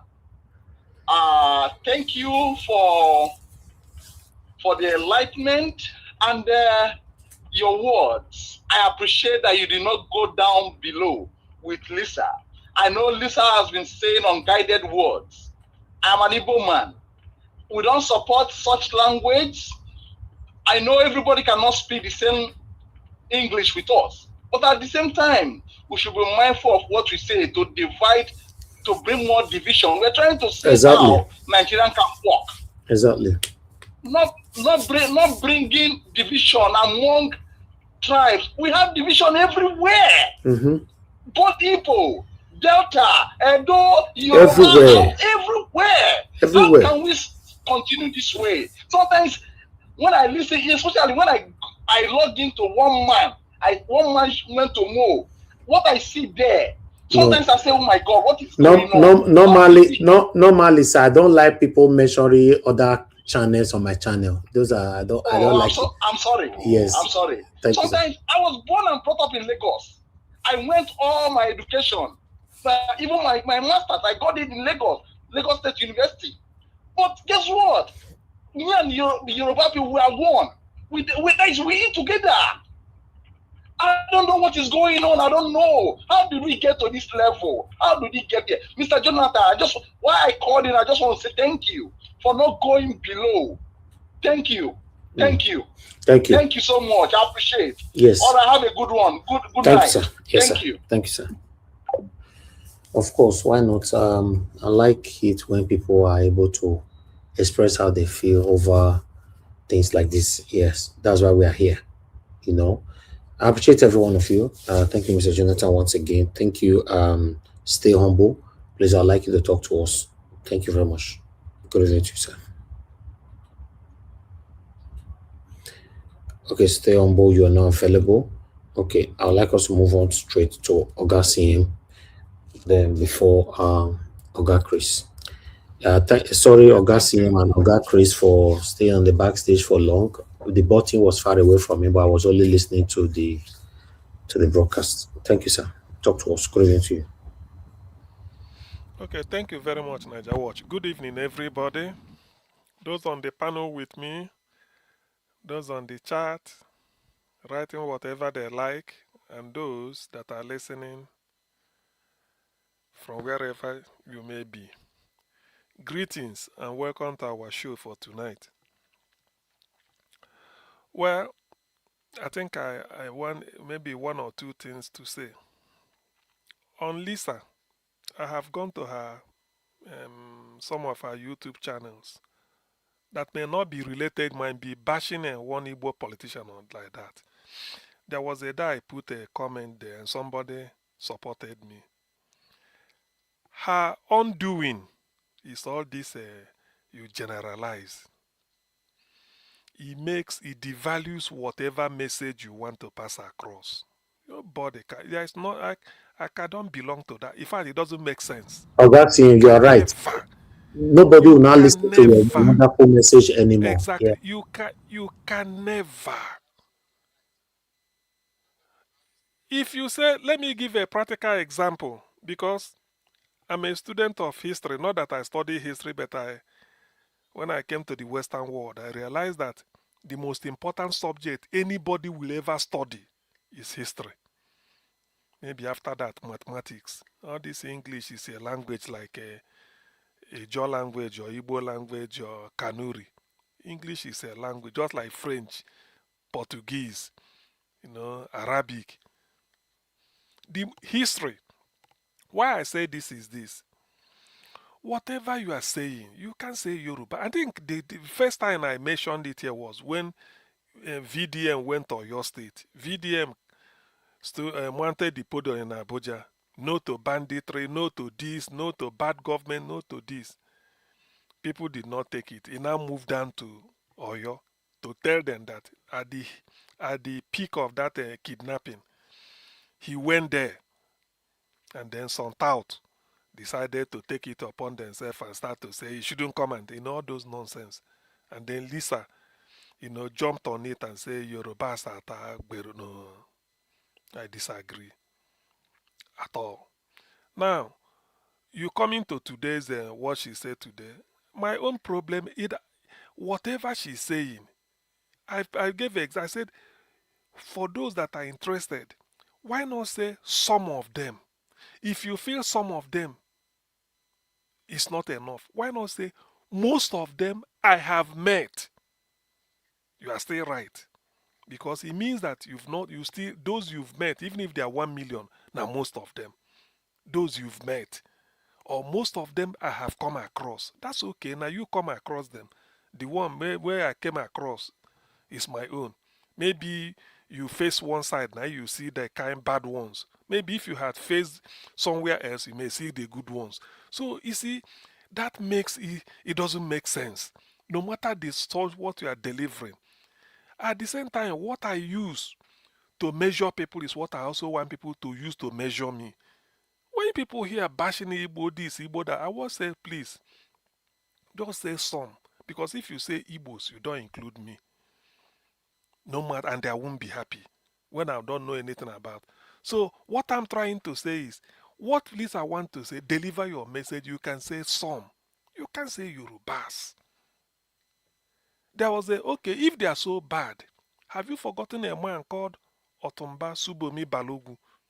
He's a Yoruba man. Or was a Yoruba man because he's late. Do you know what happened? At the height of hostility towards Igbo, 1966 or 1967 or 66. I can't remember exactly the year. Ekwueme ran away. Alex Ekwueme, former vice president, he ran away from Lagos. Chinua Achebe ran away from his Ikoyi quarters as the director of external broadcasting. He ran away. The army came to broadcasting house Ikoyi to catch him. Obalende to catch him. They say he never report to office. They said okay, then go wait for make them know whether na GUN, na PEN, pen which Achebe they use right, na in greater part GUN. Somebody sneaked out from that. Go Ikoyi, go tell and say, look at what they happened for them. They wait for you. Achebe just ran away to Sulere, Yaba, sleep there from there, find way to the east. Ekwueme ran away. What can you carry? You can't carry your house. You can't even carry anything. Ekwueme ran away. Subomi Ekwueme owned number 8 Bombay Crescent. Apapa, nothing number 8. Subomi Balogu should be either number 6 or number 10. They are neighbors. He did not hand over to Subomi Balogu. He did not hand over. Nobody say, my friend, he just ran away. But Subomi Balogu now discovered that because Ekwueme is no more there, hoodlums took over the house. Now he go drive them. These are the between 1967 and 70. He drove them away. Renovated the house, put them to rent. They collect money, they keep. 1970, Ekwueme came down to Lagos. Maybe visited people where you remember. If they pass through the road, make you see whether the building is still standing. He managed to go to the neighbor to ask. The man see him. Subomi Balogu see him. Welcomed him. They book up the day he come. He said, Ekwueme said after greeting the man, he went inside, go pack, bring envelope full of money. Say, na the rent where I collect for your house. When then they give Igbo man £20 in 1970, if you can trace, show evidence of a bank account. Now, Ekwueme, the person they give you, and building still stand, which means you can continue your life. When some people lost their own in Port Harcourt as abandoned, and they put a commission on it. So when you remember that, in a Yoruba man, na Induam. So that has invalidated that your generalization. Instantly, it has invalidated it. So I'm not a party to that. I can't. You can't generalize at all. Yes, say many where you don't encounter, or some. You can still pass your message. We know. Okay, Jonathan is here. Who criticized Tinubu government more than Jonathan and give us our mandate? Are they not Yorubas? You see, all these things appears. People should. I wrote to Lisa in one of his. I said, look, you should stop this. You are too big for that. Don't say even anybody. Don't generalize. You can say many where you have known. Because if you say many of them, people will ask you many. Assuming it's a population of and a race that are 10 million. Have you encountered up to 6 million? Which is a lie. You can never since you were born. So where is your many? But if you say many you have met, it can be saying only 50 you don't meet, but 48 of them they can support. That is the mean. That is, you see, people should be rational when they want to pass judgment. That is my annoyance with her. The message you are passing, we know. What this pastor said, Ibiomi or something, I've forgotten the name. The video is trending. He say, make people quote them, then they know edit them. That the pastors, Yoruba pastors criticizing Jonathan have kept quiet due to tribalism. In Tokam. Yes. He said it. So it doesn't mean that everybody doesn't count. That one are Yoruba too. So but people are criticizing. But when you just come and then say this, you lose. Even some people like me, they just cover my face in shame. It's not you. I can never. So if Subomi Balogu hears this or the children, then go shake head. Look at what their father did to Ekwueme. And do you know what it means? Subomi did not know that he will own a bank until, and he didn't know that Ekwueme will be vice president. 1970, 9 years later, Ekwueme became vice president. One good turn deserves another. Now the man, by 1981, he owned the first indigenous merchant bank in Nigeria. Now the man get them. Before, you used to have an international merchant bank, Chase merchant. These are American people or foreign banks.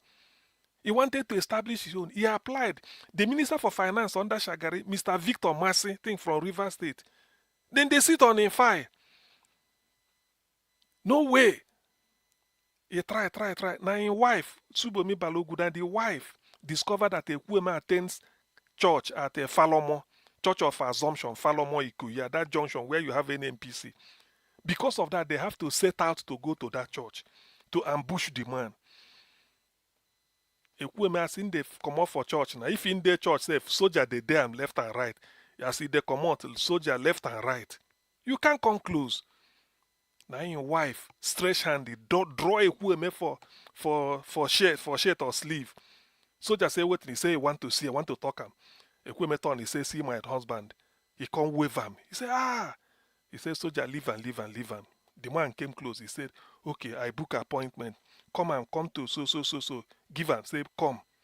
Subomi came, say, this is what is holding him.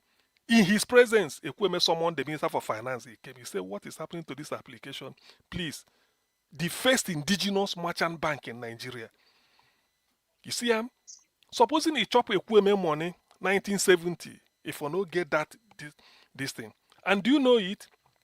Ekweme is from Oko, a small town in Agwata local government, my local government. It's very small, landmass, everything. Subomi, because of Ekweme, opened a branch in Oko, in a very rural area, where you know that the overhead cost will be enormous to pay the staff, because which merchant bank he bring and come Oko just to make sure Ekweme people benefit. People know. What of Adeniro Ogunsoya and Zeke? The day Adeniro Ogunsoya from Ikorodu died, it was a carnival because he was a friend of Zeke. Zeke died on the 6th, either 5th of May 1996 or 10th, either May, I've forgotten the exact date, 1996. When the corpse was displayed for what they call the lying in state at Tafawa Balewa Square, Adeniro Ogunsoya saw Zeke. After looking at it, he cried. I think they say he went home and he died. Go and read about it. The day they buried Adeniro Ogunsoya, Ndi Igbo, Ohaneze Ndi Igbo told the Ikorodu people, say, don't worry, food and drink, just show us where we camp. The luxury buses that move from Lagos, if I say na 10, 20, 100 are they lie, and cars, it was a carnival. Yorubas were shocked. Say Adeniro Ogunsoya, so he say Igbos like and like this. There are a lot of things. Don't generalize. Tinubu is just the person that is bringing shame to Yoruba people. Tribalism, hatred between Yoruba and the other tribes or Yoruba and the Igbo, no day like this until Tinubu came in. It has got nothing to offer, then it has to stoke up ethnic sentiment. Look at the wife. Said on video, we were buying Igbo in Lagos and seize all their properties. A wife of Tinubu, a senator then, no. And now they are in power. So this is, please don't be deceived. I know there is we can't do all, but the truth is this. Don't generalize. That's just my own. Don't generalize. There are good things. One or good thing about a Yoruba you will see. I've said something about Subomi Balogu. Can you beat that? Coming from a war front. What if the man has changed paper and then say, take that Ekweme's building or knock him down and build another one? What did he go talk? Yet in they give him money. Or maybe Ekweme come back, he say, look, this house, I just finished renovating it. I never even recovered the money. Ekweme will say, okay, take. But he give him money, still give him house. And you didn't hand over to him. People should learn something. Because of that man alone, it has invalidated any generalization. I can give you many examples like that across board. So please, Lisa, if you are listening, if you want to pass your message, yes. We know what you are saying. We know that, yes, the Yorubas, some of them are not like their pastors. They've kept quiet. For instance, look at Wole Soyinka. Very revered. Even me, I'm disappointed. Why? He criticized Jonathan to the extent of calling the first lady Shippopotamus. Now the clock, the thing has flipped the other way. They asked and assessed Tinubu after 1 year. Now we are after 3 years. They say anything. Is that fair? People will just say, see, so there are reasons, but you can't generalize. The referral to me is on Tinubu's neck more than you, Lisa. Is he not Yoruba? The referral to me is on Tinubu's neck. So please, I can never be part of that type of thing. If you want to say something, say it sensibly. You don't generalize. No ethnic group, including where Igbo, to which I belong, is 100% saint. Or like Oscar Wilde, the Irish writer said, every saint has a past, and every sinner has a future. So please don't generalize. That is just my message today. Thank you, Niger Watch. Okay, Augustine, thank you, sir, for your. I'm available. Yeah, please hold on. I would like to quickly. I like the fact that you came in to address this, because normally, even though my brother have addressed it already, Mr. Jonathan, but I like the fact that a fellow Igbo person will come in to send a direct message to Lisa on that. For me, I did not wanted to talk on it at all, because me, I was just only picking, on the satanism of the APC Tinubu-led government. That's what my only thing. So I know that one or two people will respond. If you listen to what Mr. Jonathan said earlier on, Mr. Jonathan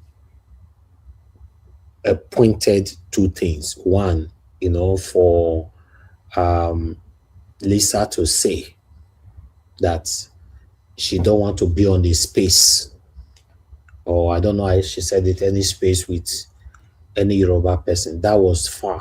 That was just far. For me, like I said, if you listen to my submission earlier on, I said it. I'm not here to defend anybody, to be honest, because that's what we call a panel. Let me give my submission. That people can come here and give your submission, but there are some words you cannot use. And Augustine just stated it just now. You might have a wonderful message.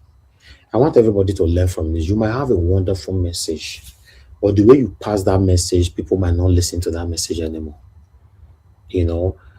Lisa is somebody that speaks well.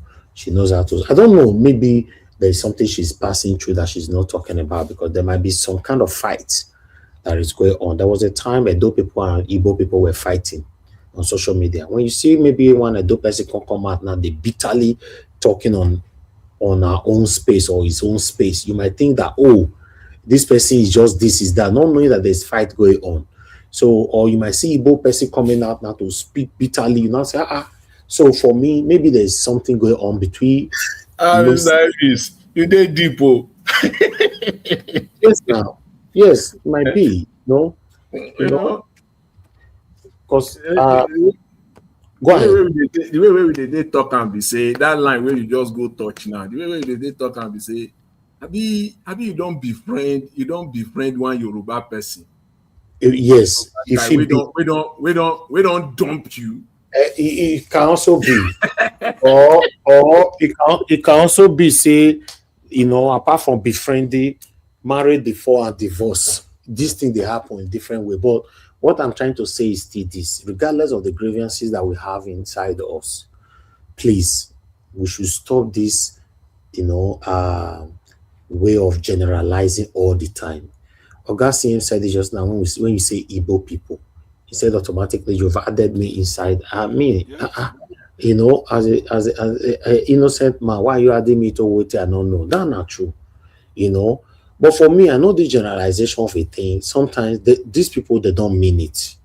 Yes, they don't mean it. Let's be honest. They are just giving submission. Maybe they don't have the time or how to put it right. Not everybody can say it. They're not. Yes, watch the example I gave. Why can't people use the example of Subomi Balogu? Say, Yorubas, they are good, though. Look at what Subomi Balogu did for Ekwueme after the war. Why not use it to generalize about them? Dr. CM, you don't say no, Dr. CM, the understanding is different. It's different. You don't talk and say different, Dr. CM. Let me tell you. You don't talk and say history is the most important subject. People know history. If anything, me today on this platform, I learn new thing. Let's put it like this. Let's put it like this, my people. I listened to Oga CM, I listened to Mr. Jonathan. Although Mr. Jonathan, you started by saying that you disagree with me. I don't know what you disagree with me. Now my own submission maybe give today. You know that straight bullet when I still try and go come my side. And me, I just give my own submission and I refuse to defend anybody's speech. So on that, nobody should blame me for that. I pity you. You are sitting on the hot seat. You know, so yes, but still, my people, I'm talking to everybody now. The generalization, sometimes when it comes to ethnic group, please let's stop it. Let's stop it. Although most Nigerians are like this, so Mona get that for mine. Many Nigerians now, so they think they talk. Oh, you know me say that majority, majority, not be many, majority. Majority, exactly. Not me say that they're actually generalizing. That's how they talk. Look at the Asian people now fighting themselves on TikTok or Facebook or wherever. They are saying Edo people, Asian people, Asian. So nobody really have that time to come now say some Edo peoples. Even though they did not put that some, you already know that they are not saying all of them. You know that. So all this education want to start now to start educating people all over again. You must let to put some. It's not easy. It's not easy because that's how we take grow. You know, it's part of us. It doesn't mean we're actually generalizing, but still, you know, it's just like that. But still, I'm a fan of Lisa. I'm a huge fan of Lisa. I have to put that in.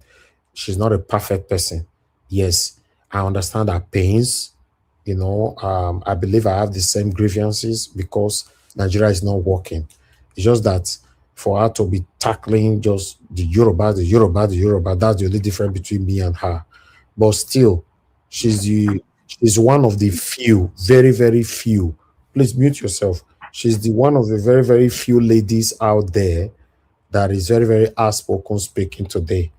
You know, many of them are speaking based on the money given today. In case you don't know, I'm telling you today, any woman, in fact, any woman you know today that is vibrant on social media is speaking for is paycheck, except Lisa. So it's now up to you to go and be digesting that in your living room. I'm telling you, they are speaking for their paycheck. In fact, if now every of the 10 that they receive their paycheck and they don't enter, you'll see how the body go pepper them. So me, I don't want to get carried away by emotions. Oh, this person they try. Oh, I don't see the way this person they talk. And I say that because of they can't look down on people like us that have never been on paycheck and I don't want to be in anybody's paycheck. So yes, but for me, organic people who are expressive, I will not stand to talk down on them. I can only correct them according to Mr. Jonathan. Mr. Jonathan, I like your submission. You say you want to correct her and all that, you know. The most educated people in Nigeria, you challenge that when she said that is not the Yoruba and all that, blah, blah, blah. You know, on that, for me, I don't know the most educated person in Nigeria, the tribe in Nigeria. Unfortunately, I don't know that. You know, but I'd like to be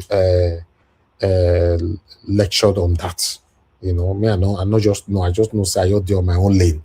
I don't want to believe on those kind of statistics that divide Nigeria. I don't like it. We don't have any statistics yet.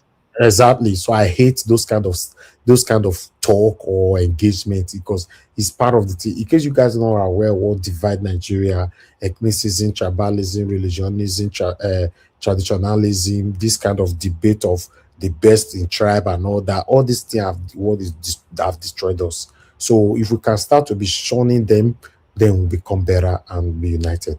God bless every one of you.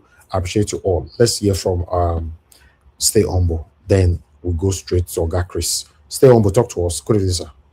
Yeah, thank you very much. Sorry, I had an audience and had to attend to it. But good evening to everyone. Those in the panel and the comment section. Yeah, I listened to the I think the beginning of the show, or if it's the beginning or maybe the mid show when I joined. And you were really, really passionate about issues relating to tribe, ethnicity, etc. And I paused for a moment to ponder on a few things about Nigeria, really. And I was a little bit surprised, that we're starting to recognize the ethnic leanings of people, something that in the past we've neglected or we've refused to actually attend to. One thing about Nigeria is certain, that Nigeria is a constellation of ethnic nationalities. And the way Nigeria was colonized was such that the colonial masters, they recognized that there were very big ethnic nationalities, very successful ones, okay, big kingdoms. And they didn't, of course, they didn't really care about whether they were united or not. What they just cared about was just bringing territories together and say, okay, oh, this is a country for their benefit and only for their benefit only. And because of the way we were colonized, it was more of an indirect rule. We didn't really have anything binding us together. It's different from what they did in East Africa. In East Africa and Southern Africa, they had the white men living with them. They had the colonialists, taking their lands. So they had to actually confront the colonialists face to face, So they had to be united. In South Africa, for example, of course, we had those ethnic nationalities, but they had to be united by a common cause because their survival was at stake. We didn't have such problem in Nigeria. In fact, Nigeria, I think, should actually be the only country among the colonies that when it was time for independence, one region said, no, we didn't want independence. So you can see how divergent it was. There was never, ever, there was no sort of unity at all. And the British actually ruled us that way. But the thing is this: can we actually achieve goals together? Yes, while recognizing those ethnic biases and leanings and predilections. Can we achieve goals together? The answer is yes. What kind of government do we need? Considering the fact that there is no, we don't have a nation. There are just many nationalities. The present system that we practice, is it the most suitable? The answer is no. But we will come to that actually when we have a proper government that will now consider, okay, let's first of all make life better for people, and let's provide security for people. Let's provide the basic things, healthcare, education, what have you. And then let's look at the security architecture. Let's look at policing. Let's look at the structure of government, what have you, judiciary, etc. So what we have today, sometimes when people talk about self-determination, you discover that they face a lot of opposition, they face a lot of attack, and they are seen as people who want to scatter the country, divide the country. And then people will come out and say, no, we are one Nigeria. It's one night. Let's talk about unity. But when it comes to other things, people will recognize quickly, we are this, we are from there, we are from there, we're from there. Yeah. I think that's a little bit hypocritical. When we were growing up, we faced a lot of difficulties, a lot of discrimination. And sometimes when I hear people mention some ethnic nationalities, let's say the Yorubas, the Hausa, and then you compare them with the Igbos. I think what the Igbos, the position of Igbo people in Nigeria is different from the position of other people. And for you to understand that, it's a shame really that people who are very popular today, even on social media, the influencers, they know very little about our history.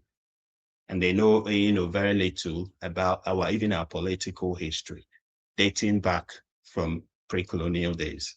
So because that should be a very good start, knowing the political history and, so that people would actually, I was surprised when David Hundeyin wrote an article, and in that article, he said that he got to know about things that happened when he was in the university. Things that people knew when they were in primary school.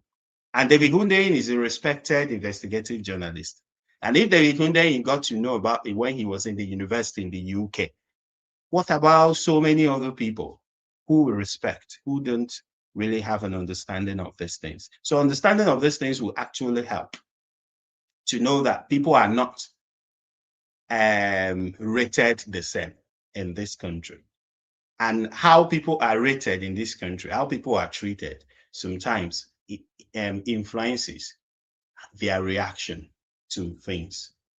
Having said that, I know that apart from the Civil War, the period during the Civil War, or the Biafran War, if you want to put it rightly, and after that, this is the only other time that we'll be having very, very sharp ethnic divisions.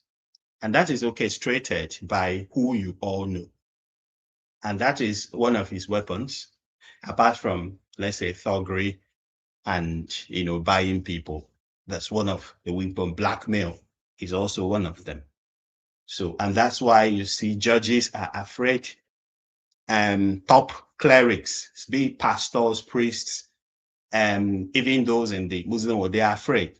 Because if you have a little skeleton in your cupboard, they could use that to blackmail you. So that's why you see people not speaking up.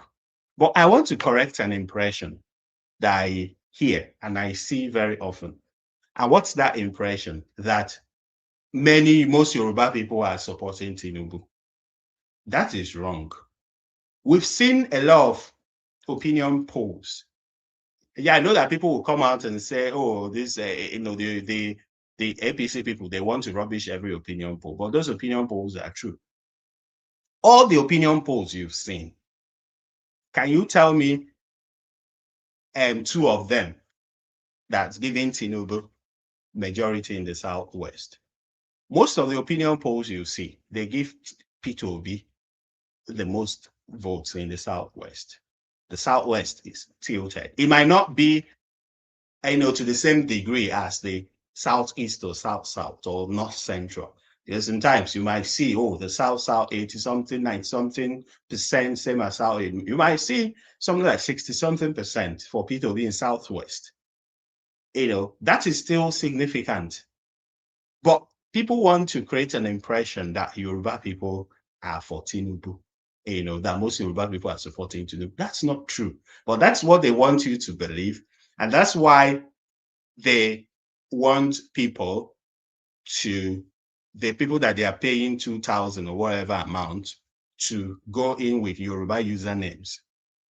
So when they go with Ademola, they're going with Ayodele, so that when you see those names and they are calling Peter Obi or this, so when you see those names, you see, oh, these people are Yoruba. That one is one of the strategies, CIA, whatever strategy that they are using to make it look like some particular ethnic groups are against the other. But that's false. And we should be very discerning. And that should help us to demystify, all these things, that they are doing, and let people who do not know, because this place is, we have a cream of very learned people, very exposed people. You see some of these things, all these ethnic brouhaha that we are having. It's also seen elsewhere, in other parts of the world, even in the developed world. In the United Kingdom, for example, in the last 2 years, we've seen an increase in, racial, ethnic, whatever, religious strife. But, if you're in the United Kingdom, for example, since the new prime minister came in, there has been some decline in all these things because he's coming in with new policies and people, think that the country will move forward. And when the country is moving forward and you're caring for the vulnerable, you're caring for the less privileged, and people begin to have jobs, you see that people will care less, really, about who is who. All these things are as a result of poverty, as a result of lack. And that is what Peter Obi is trying to end. And that is why myself, I believe that the major problem of Nigeria as we stand now is poverty. That if you tackle the economy, if you come in, you do the right thing, you are an example. You are not a thief to start with. People are looking up to you. People are admiring you. You are living what you preach. And you start to turn the economy around. People start to get jobs. And people start to have food on the table. Come on. And people start to have basic education, healthcare. Come Okay, on. thank you. You care about where you're coming as much as Thank you. Thank you, Oga. Stay humble. Thank you, sir. Thanks for coming in and thanks for putting your voices today. Oga Chris, is good to have you on the show. Guys, make una press on the like now. Is it too late to press on the dollar sign? I don't see offend people today. Now only Mr. Jonathan and Lisa I be offend people today, not be me. Wanna press on dollar sign, I beg. Thank you, my people. God bless you all. Oga Chris, are you there? Talk to us, sir. Good evening to you. Yeah, Thomas, Mr. Niger Watch. Good evening, sir. Thank you for the opportunity again. May the good Lord continue to bless you, Mr. Niger Watch. Thank you. Now, so we say, my people, politics don't come. And so we go to do them every day. Before we continue, may I quick greet our brothers and sisters for comment section. I greet all of you now. May the good Lord continue to bless all of you. And the callers, everybody. Now do well. Who did it? Yeah, Mommy Diaspora. I greet Mommy well. Mommy, thank you so much for everything you are doing. Your strength, your dignity, your sagacity, your tenacity, everything. We appreciate you for all. Because the problem of this Nigeria, we need to encourage ourselves. Otherwise, people will fall behind. We need to praise ourselves. So, Mommy, based on that, I want to say thank you again for everything you do.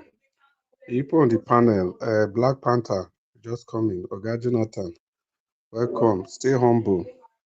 And who be this again? I want to see this one well. Okay, Prince Alavo, are you?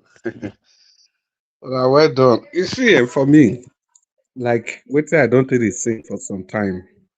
No matter how we take discuss this matter, no matter what Tinubu do, no matter the Chris, I corruption. do. Chris, I dare you. Yeah. I greet you now. I greet you.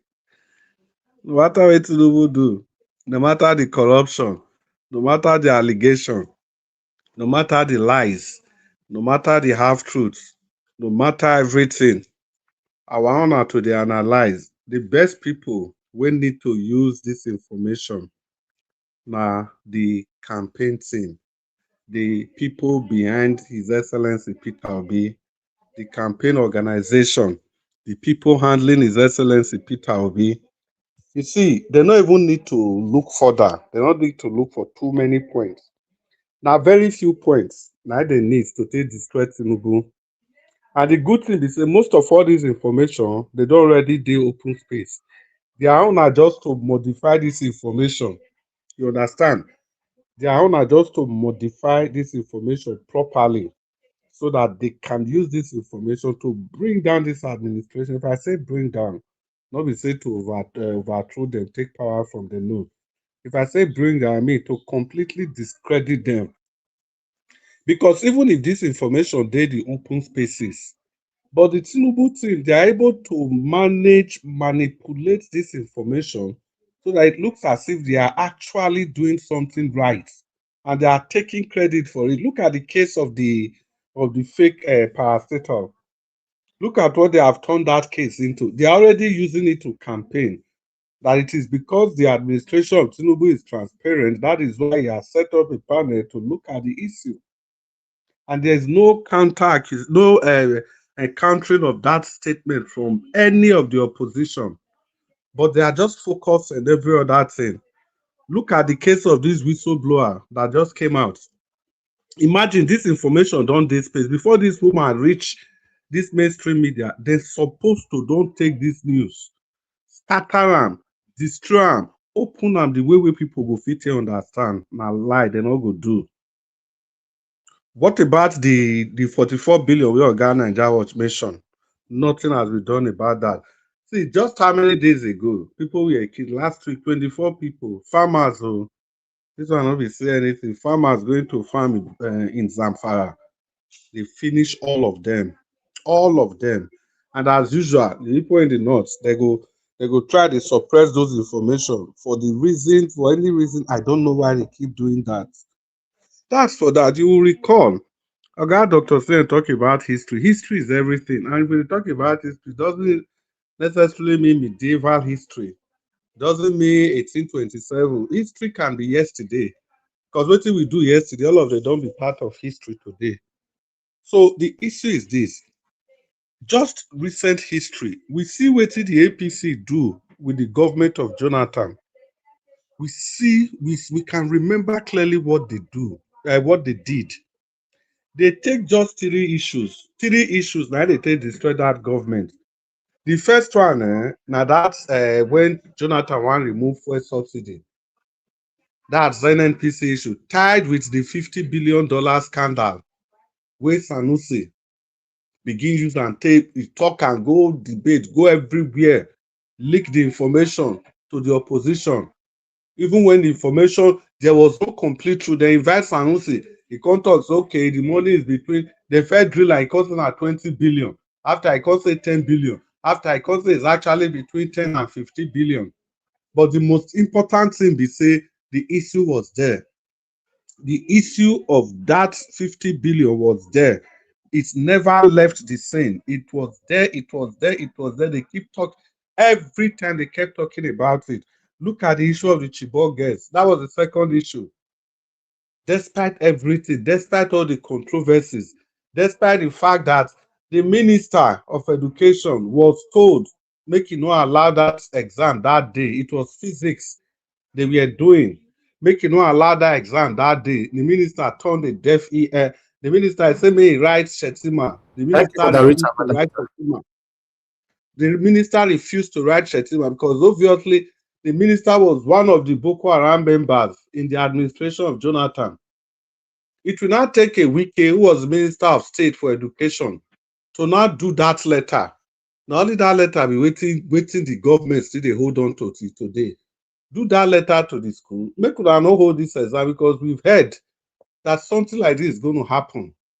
Yet they went ahead to hold that exam, and the principal of that school, after that Chibok saga, was made a commissioner in that state. Continue. Another matter again. Look at the Obasanjo letters. The letter where Obasanjo write to Jonathan, training of snipers and everything. Now, I'm not crediting all these things. What I'm saying is that I'm just trying to paint a picture. The method, how the opposition, how they opposed the last government, how they stayed on the issues that were already on the public space to deal with the government, to make the government to become very fidgety. You know, when people are fidgety, if you put them under pressure, the next thing is that they are going to make mistakes. You must make mistakes if you're under pressure. So that is what this government, this opposition ought to be doing. Yesterday, we were talking about the interview. Oga Jonathan said within 48 hours. But he said within 48 hours, the NDC, the APC, Bayo Nanuga was specific, say he go rubbish that interview. I got good news for you, Oga Jonathan. It not reach 48 hours. Because by this morning, Bayo Nanuga and his school, they don't destroy that interview.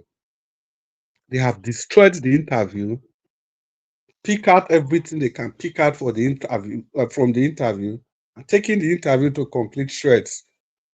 And yet, no response from the NDC.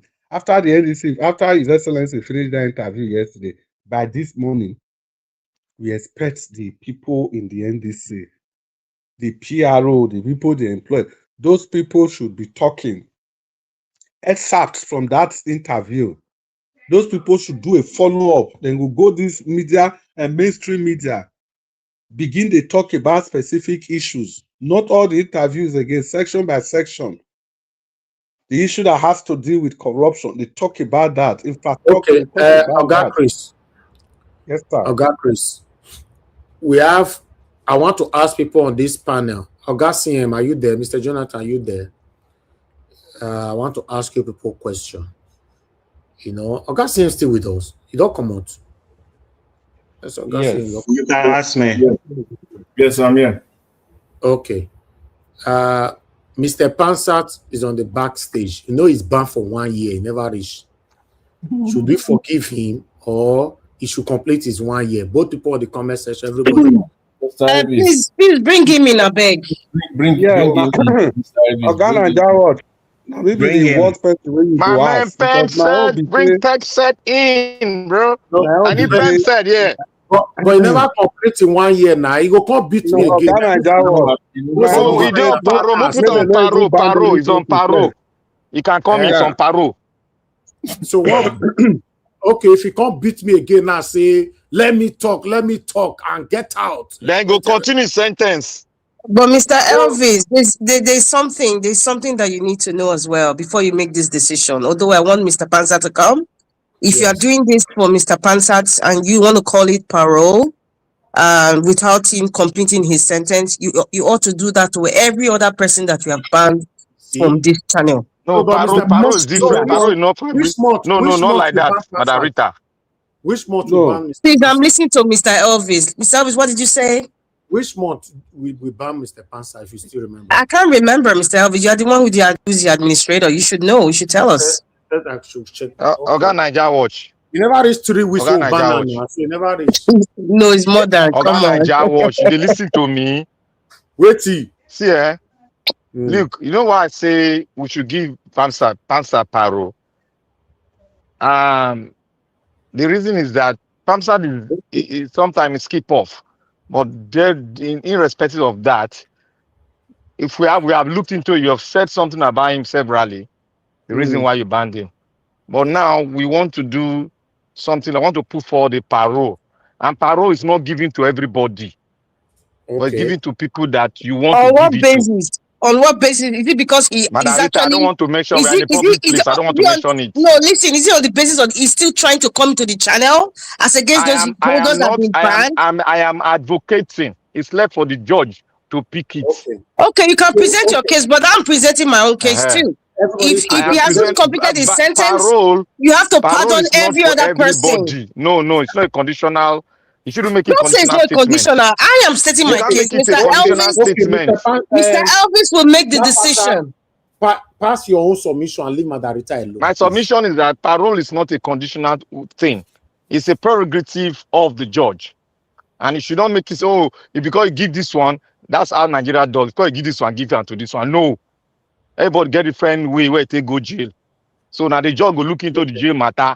If he approve, he go approve. So it's under the discretion of the judge. Okay. All right. On the comment section, what are you guys saying? To come in or no, to complete his sentence? On the comment section, I need only 10 answers to move on. Yes. So what I think is that, because we are approaching the election, we might need more people to bring in, different perspectives to them. For those that have been banned, really, I recognize the fact that you want to. Okay, that means we should ban everybody. Yeah, maybe because we are. It depends on the offense. Really. But Tinubu not leave Mazi Nnamdi Kanu. He leave Sunday Igbo. We not leave Mazi Nnamdi Kanu. Are you comparing yourself to Mr. Tinubu, Mr. Elvis? And that's what I'm saying now. You can't compare yourself to Mr. Elvis. Everybody. That is my recommendation. If you are pardoning somebody, you should go across the board because everybody has had one offense or the other that's against this channel. So please, you have spoken your case. Let me speak, Black Panther. The Chief Justice, I don't agree with Black Panther when you were speaking. Black Panther when you were speaking, I was quiet. You have to be conservative you give me that respect of also listening because I'm trying to present my case. If you are trying to pardon, thank you very much, Mr. Elvis. If you are trying to pardon Mr. Pansat, and I believe Mr. Pansat should come. Mr. Ferrara, you know where they call they campaign for Mr. Pansat. You should pardon every other person. You not beat That the way is Mr. that Pastor is my don't beat you for case. this platform. You are Because presenting your Pansat case like is that not several times Mr. now. Pansat is not a sacred cow. Mr. Pansat is not special than the other people who you have banned. So you should Mr. Pansa is unban every special. other person. Oh, please, please, please, I am his lawyer. I stand please. for him. He's Let's not special. go there. Let's not even go there. Black Panther, Exactly. I don't like this Eh, talking about. We're not in the marketplace, for Christ's sake. Let me speak Have you Black Panther. finished But your when you word? Have you speak, finished I your own? haven't finished Never finished. because you Let's keep have interrupting. Black Panther, please. You keep interrupting. Mr. Speak now. Elvis, Stop talking on my side. Speak your words. holy moly. Mr. Elvis, Okay. this is my case. Go ahead, If you're banning Pansat, Yes. if you're unbanning Pansat, I am bringing him into the show, which I'll be very glad. You should also unban and unblock every other person because we are starting afresh. Let us start today. Thank you. That's my case. My George, can I put my point forward? I'm advocating for PAMSAT.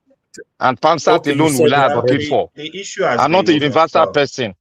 Let Okay, us give you said PAMSAT it a already. parole. Black Panther, Black Not Panther, Black Panther, everybody. please. You said it already. Thank you. The You know, issue has been overflowed. But okay. there was something that Chris said that I thought was very false, and I don't want the listeners to go home with that falsity. He said that the interview that Peter Obi Mr. Pansat, that APC persist, I don't know where you got na that submission from. you all the give, so I got to stay humble. I thought you want to say something. You 8-minute submission. Sorry. You know, all right. Thank you, everyone. Oga Pansat, open your camera. Most see whether now you still be that. Most see whether you still be like the pastor will know that time first. You know, because this one way you come here now that's so beat you can't beat person. Mr. Pansat, you know, you I don't know how to tell this old man. Mr. Pansat. Yes, sir. I'm here. Does it mean say you they miss since your band never finished now? What did they do for me? You know, say they miss say I cannot miss you because I'm here every day now. You know they see me, are they here every day? How am I gonna miss you now? Why are they here every day? You're always so condescending, Mr. Pansat. Why?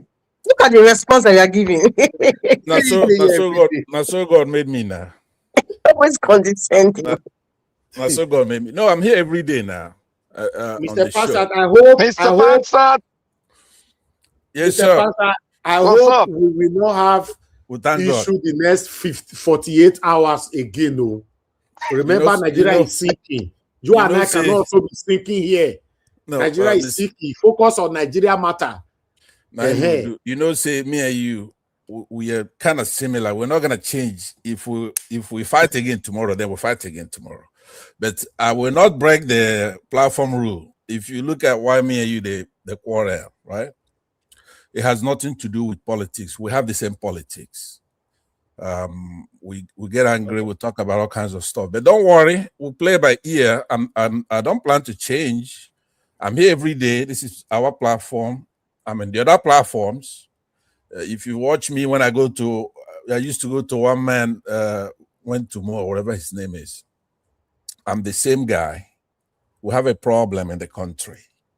We have to solve it. But I have come in because of Dr. CM. You know, Dr. CM has a lot of anecdotes. As he they talk, and the man is sweet. He just they go on. Okay, Mr. Pansat. Yes, sir. It's not time for you to give your submission. Just hold on, sir. We'll come back to you. No problem. Good to have you back. You know, punishment is punishment, but it doesn't mean we didn't miss you. Obviously, you know, you have a lot to say over what is affecting us in our country. Just that sometimes you don't give the opportunity or the room for you to express this. Then we lose it for another time. So, but I don't want us to lose it anymore because at the moment now, we need every voices to how we can help Nigeria, help our country. You know, Oga Chris, I come back to you again so that you can round up. You know, you have 4 minutes left on your submission. Thank you. Okay. Oh, 4 minutes, that's still a lot. I didn't say not even 2 minutes. Well, like I was saying, where was I? Okay, I was just talking about the work of the opposition. Aha, that reminds me. Stay humble. If I finish, I think you have to say how my submission is false. You just make a very profound claim that the APC, they've not done anything, the submission is false. I thought what you ought to do is to be asking me, and where did I get the information from? Instead of just concluding on your own that it is false. Well, I just leave that since you already conclude. I'm not going to say anything. Use your finger, go to Google, go to anywhere, and you find the information there. So, still on my submission, what I'm saying is that the opposition, they are not doing enough. They are completely at loss. The problem of Nigeria is not a binary, does not require a binary solution, which means it is neither yes or no. It is not whether it is black or white. It is not whether it is this or that. No. The problem of Nigeria is like a rainbow. It's a spectrum from one end to the other. So we have to be able to manage this array of different colors so that we produce that final color that we need, the color that is desirable. I think that's what the problem of Nigeria is. That is why I encourage everybody to discuss, because people have different perspectives. That's why I clearly support Mr. Pansat to come back, because I just believe when issues come up, we all attack issues from different perspectives. And people that are listening to us, they are not able to form opinion on what we have said. So, back to the NDC, I think if Peter Obi is going to win the next election, the opposition is only scratching the surface. And I've said severally on this platform, whenever I say the opposition, I'm fixated on the NDC and probably the ADC, because the rest, they are just mushroom or even less than mushroom, and nobody can seem to know a grasp on what they are doing. The whole place is full of chaos. There's just chaos. Nothing is coordinated. You can't seem to pinpoint to any active job they are doing. Every day it is the APC that's in the news. They control the news. They control the narrative. If you look at the kind of things we discuss here, the vast majority of the things we discuss here are the issues that the APC, they've thrown into the public spaces. Those are the things we discuss here every time, every day. What we do, we now try to look at it, we bend, we shape, we try to modify, we try to speak to the truth. So people, the thing is that while we keep doing this, we must take time to speak to the NDC. We must take time to speak to the handlers of His Excellency Peter Obi. I don't know how to say this again. If you ever think that Tinubu is your regular politician, Tinubu is your regular president, Tinubu is your regular party man, look, you are in for a long ride. Tinubu is not just your regular everyday politician, people. Because we kept thinking that these things, they will just play by the rule. When it's selection, people will register, people will go to vote, and they will upload the results. Then you see that Peter Obi has won. It's not going to happen like that. For somebody that has made this level of sacrifice to become the president, and you expect him to just go like that from a free and fair election, when these owners of Nigeria, they already understand how the nation works. Okay, thank you. They understand that the truth and goodness is suppressed in our nation. The only thing that takes center stage at every point in time. Thank you. Your message is over. Thank you. Post that point of time. Thank you. It's okay, Nigeria. Let me welcome the people that just came in. Is that Ferrara and Pastor Tuna? Welcome. Thank you, Mr. Nigeria. Mandarita also just came in now. You forgot him. No. Madarita, Madarita don't they talk since now, so I can't say she don't take. Madarita, welcome. It's good to have you on the broadcast, all of you. So thank you so much. Yeah. Let's do this. Let me go to Black Panther, then before Madarita. Black Panther, talk to us. You have 8 minutes. Let Madarita speak before I speak, because I'm busy now. Okay. All right. I also, I can't jump on a submission. Go ahead, moderator. Good evening to you, ma. Talk to us. Thank you so much, Mr. Elvis. Good evening, and to my lovely mommy, Lamehi, and everybody in the comment section. Greetings to you, Mr. Jonathan, Mr. Stay Humble, Prince Alabo, Mr. Chris Dublin, Domosa, Black Panther, Mr. Ferrara, I think it's Movement Radio, and Mr. Pansat. Yes, Mr. Pansat, you're very welcome after such a very long time. I said you're not special. It doesn't mean that you're not a special human being. You are. The reason why I said that is like every other person who has been banned as well, we're all in the same category. So there's nothing so special as you being banned and, taken down and the other person being kept on your so-called probation. All these nomenclature about trying to give excuses, but so nobody is overly special than the other person. Everybody is special in the eyes of God. I'm just want to say welcome back anyway. So let's move on. Madam Rita, can I just take 30 seconds to respond to what you just said there? Oh my goodness, this is my time. Some of us, just 30 seconds. I give you 30 seconds. All right. Some of us come on this platform and we support Mr. Elvis. We donate a little bit of money. We play a guitar, right? And we contribute both in the comment section. We share. We what is the other things that you do there? We vote for the show, the thumbs up, right? Those are special people. They're more special than those people who are wayward in that comment section, who do not share. They do not. I disagree with you, please, sir. We're not putting anybody in any box. You see, you started, but I disagree with what you just said. But I'm just going to move on. I don't want to waste my time on deliberating on that. Because there's one of the reasons why I decided to join, and it has to do with this tribal issue. And also, I know, Mr. Elvis, you mentioned it at some point about, what's happening in Edo State and all that, and you're saying everybody's one and all that. I think that is a very, with all due respect, that's a very ignorant statement for anybody that's thinking that, oh, we are all one, everybody should be treated equally. Yes, everybody should be treated equally. And then, the state is for everybody. You are ignorant. I'm sorry. You're painfully ignorant, because this doesn't just apply to Africa or Nigeria. In other parts of the world, there are certain things that are placed for indigenous people. You cannot take it you cannot take it from them. Regardless if you are settlers, there are things put in place that cannot be changed, because human nature, everybody wants to preserve their culture or even preserve themselves, their family or their tribe.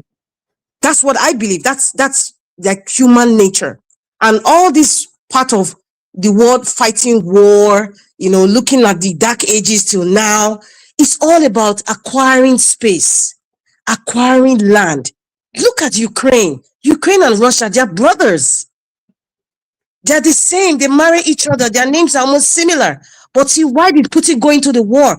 Because he's scared that Russia will be cut away if Ukraine joins NATO. And because Ukraine broke the disagreement, that's why it's all about acquiring land. You see, when people talk about land, I remember this movie, and I urge you guys, if you maybe it's still on YouTube, I think so. It's Shaka Zulu. That's one of the best movie ever made. Well, that's for me. And that actor, Henry Pele, there's a part where he was talking, that was when he was older, and a representative from King George, as at that time of England, they were trying to make him sign some sort of agreement that they're going to work together. It was all deceptive anyway, because they brought mirrors and all those things. But there's a question that Shaka Zulu asked the representative from King George. He said, you want to make me sign this document now, or put some sort of appendage of agreement? First of all, he's not educated. I mean, when I mean educated, in the English language, so we don't even know what was written there. But somehow he sensed there was something sinister about this so-called agreement. Sorry, there's a noise in the background. Can somebody mute, please? There's a noise in the background. And so, anyway, as I was saying, so that's why he asked this question. He said, if I'm saying this thing today, and my future generations will now say, no, he now said, can you guarantee me now that your own future children, future generation will not will not come to my land and claim it over my people? He looked into the eyes of that general, and the general could not answer his question. So that's where Chaka knew that there was something sinister about that signature, and he did not want to sign. So now going forward, we all saw what's happening in South Africa now. Apartheid. And you now saw they now marginalize the black people, and the white people that Shaka did not want that time, they're not claiming South Africa as their land. Till today, we have 4 or 5 generations of South Africans who are from European lineage, from the Dutch and the English, and they're claiming that's their land. Right? But see, that's just one aspect. The reason why I just pick up that snippet is when it comes to like this Ijaw thing now and Edo State, issue, I've been watching very, very keenly, and I find it very comical that people would want to look for some sort of validation from someone like Tony Kabaka. It just shows that we're not sophisticated, and we are very uneducated about our history. It's painful. It's painful to hear. That's why I used the word initially. Some statements I hear, it's born out of ignorance, and it's probably not your fault. And that's why, I'm speaking. I'm not speaking like talking down at you. I'm speaking to stir up something in you, like, okay, perhaps maybe you should go back to history. Go and ask questions. If you have your grandfathers, great-grandfathers still alive, or their books, there's a lot of resources. Go and just read history. So when you come out of sentiment, or you come out because of it's a modern day now, and people have money, and people can just talk anyhow, it's people like us will just quiet, because like, what are these people are just talking out of ignorance and sheer arrogance? They just don't know anything. So that's just that side about that Edo thing. I don't want to extend it because that's not really part of our discussion here. Because even some people don't even know, they are not interested in their own culture, about the history. So many of them are lost. And I want to make another example finally about this cultural thing and land issue. In the United States of America, I know they have this something they call reserve. They are reserved land that's untouched. And before it has been put into law to reserve those lands, we have indigenous Americans. When I mean indigenous Americans, they call them American Indians, but that's a wrong terminology. They have tribal names like the Navajo, like Ashkenazi in Canada, like the Apache, just so many of them. But I think in places like New Mexico, Utah, and even somewhere in Montana, they have reserved land that the American government cannot touch. And these indigenous people, they fought for that land. They cannot touch their ancestral land. At least they've taken the whole of America, but these lands are reserved. They have the same thing in Canada. So we will go back to Africa now. Some of you will not argue ignorantly. Oh, we have been, our ancestors were there for 6 generations. It's so funny that people start to make those arguments. When in Oyibo land, they understand what is called ancestral land and indigenous people. They understand it. Even in this Canada that I am in, it is respected. Even when the government, I don't know about some of us, where I am, when the government wants to make like speech, they always make that, they call it a land acknowledgement. Madam Rita, you say respected. Then they adore them. Thank you. Land acknowledgement to tell that I agree, this land I'm in is not my own. I'm talking about 6 generation. Mr. Alvis, this is an educated piece. I'm sorry. I know I have to respect the rules of the channel, but I just need to make people really understand. Sometimes your argument is, people like me, I just keep quiet, because where can I start? Where can I start with this person to really understand?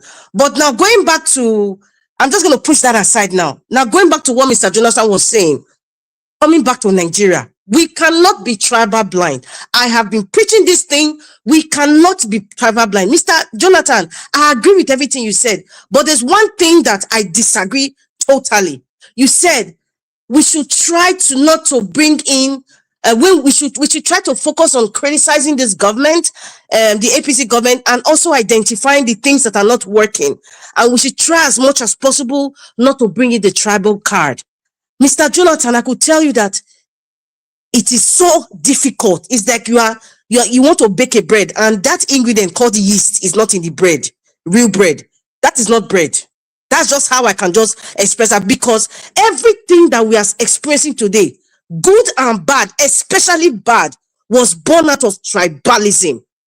from the army, even the so-called Igbo Kaduna Nzegu coup. It was born out of there was a tribal issue going on in the Nigerian army, and this group of young officers were saying, you know what, enough is enough. But they went about it the wrong way, and then of course Thank you, they Madam brought the Rita. Thank tribal you very issue much. again. Please don't interrupt me. Thank you very much. Then, of course, the evil satanic leaders brought this tribal issue again and said it's an Igbo coup. You see, you cannot take out tribe from discussion about Nigeria. You see, Mr. Donald, we cannot. So that your statement, I do not agree at all. Now, this administration of Bola Ahmed Tinubu, in fact, this tribal thing didn't even start with Bola Ahmed Tinubu. From the days of even from 1956, where oil was discovered, even prior to then, prior to that time, this tribal issue thing has been there, but in a very subtle way. That was not really noticed because there was no internet then. People were not reporting live things. People were not talking out. Whatever the newspaper gave you, you absorbed and you just took it that, oh, that's the truth. But now because of the internet, people are seeing things. I keep using the word SEEN. Is what people see, is what they're saying. And what people see is the real thing because the internet and social media has made the world a small place.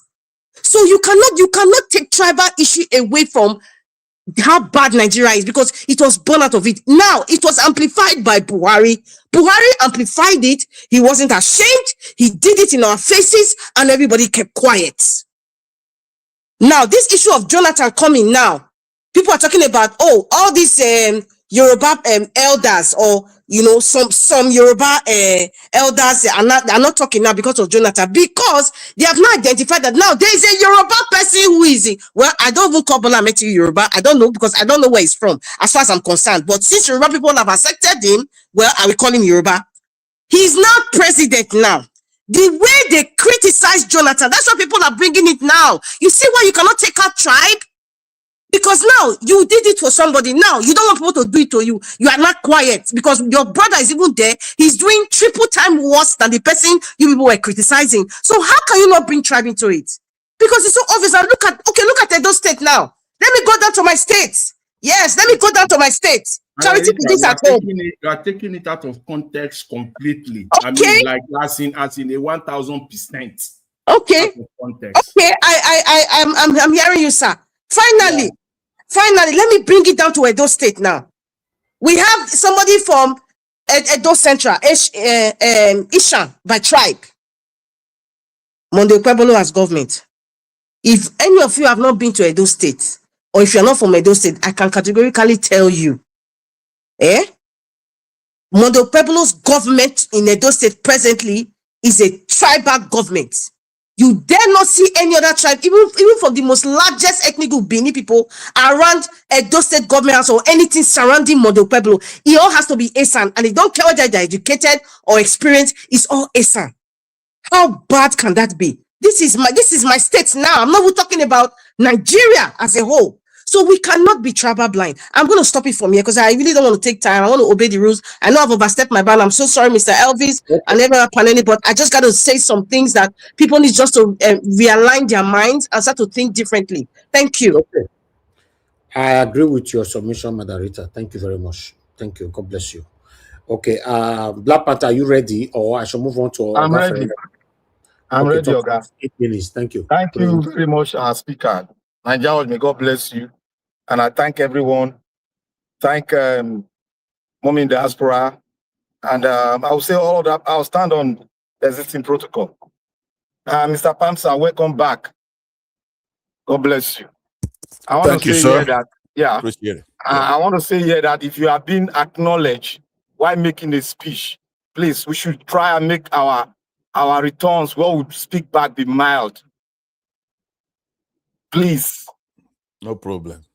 Yes, I agree. And I want to say here that we all have spoken very well. And I thank Manarita for bringing that issue of that one. There's one issue he brought in which we didn't take notice of, about the people that owns the land. We should always acknowledge them. But in contest, everybody wants to claim the land that does not belong to them. They will bring history from nowhere. Nowhere they'll bring it and they want to claim.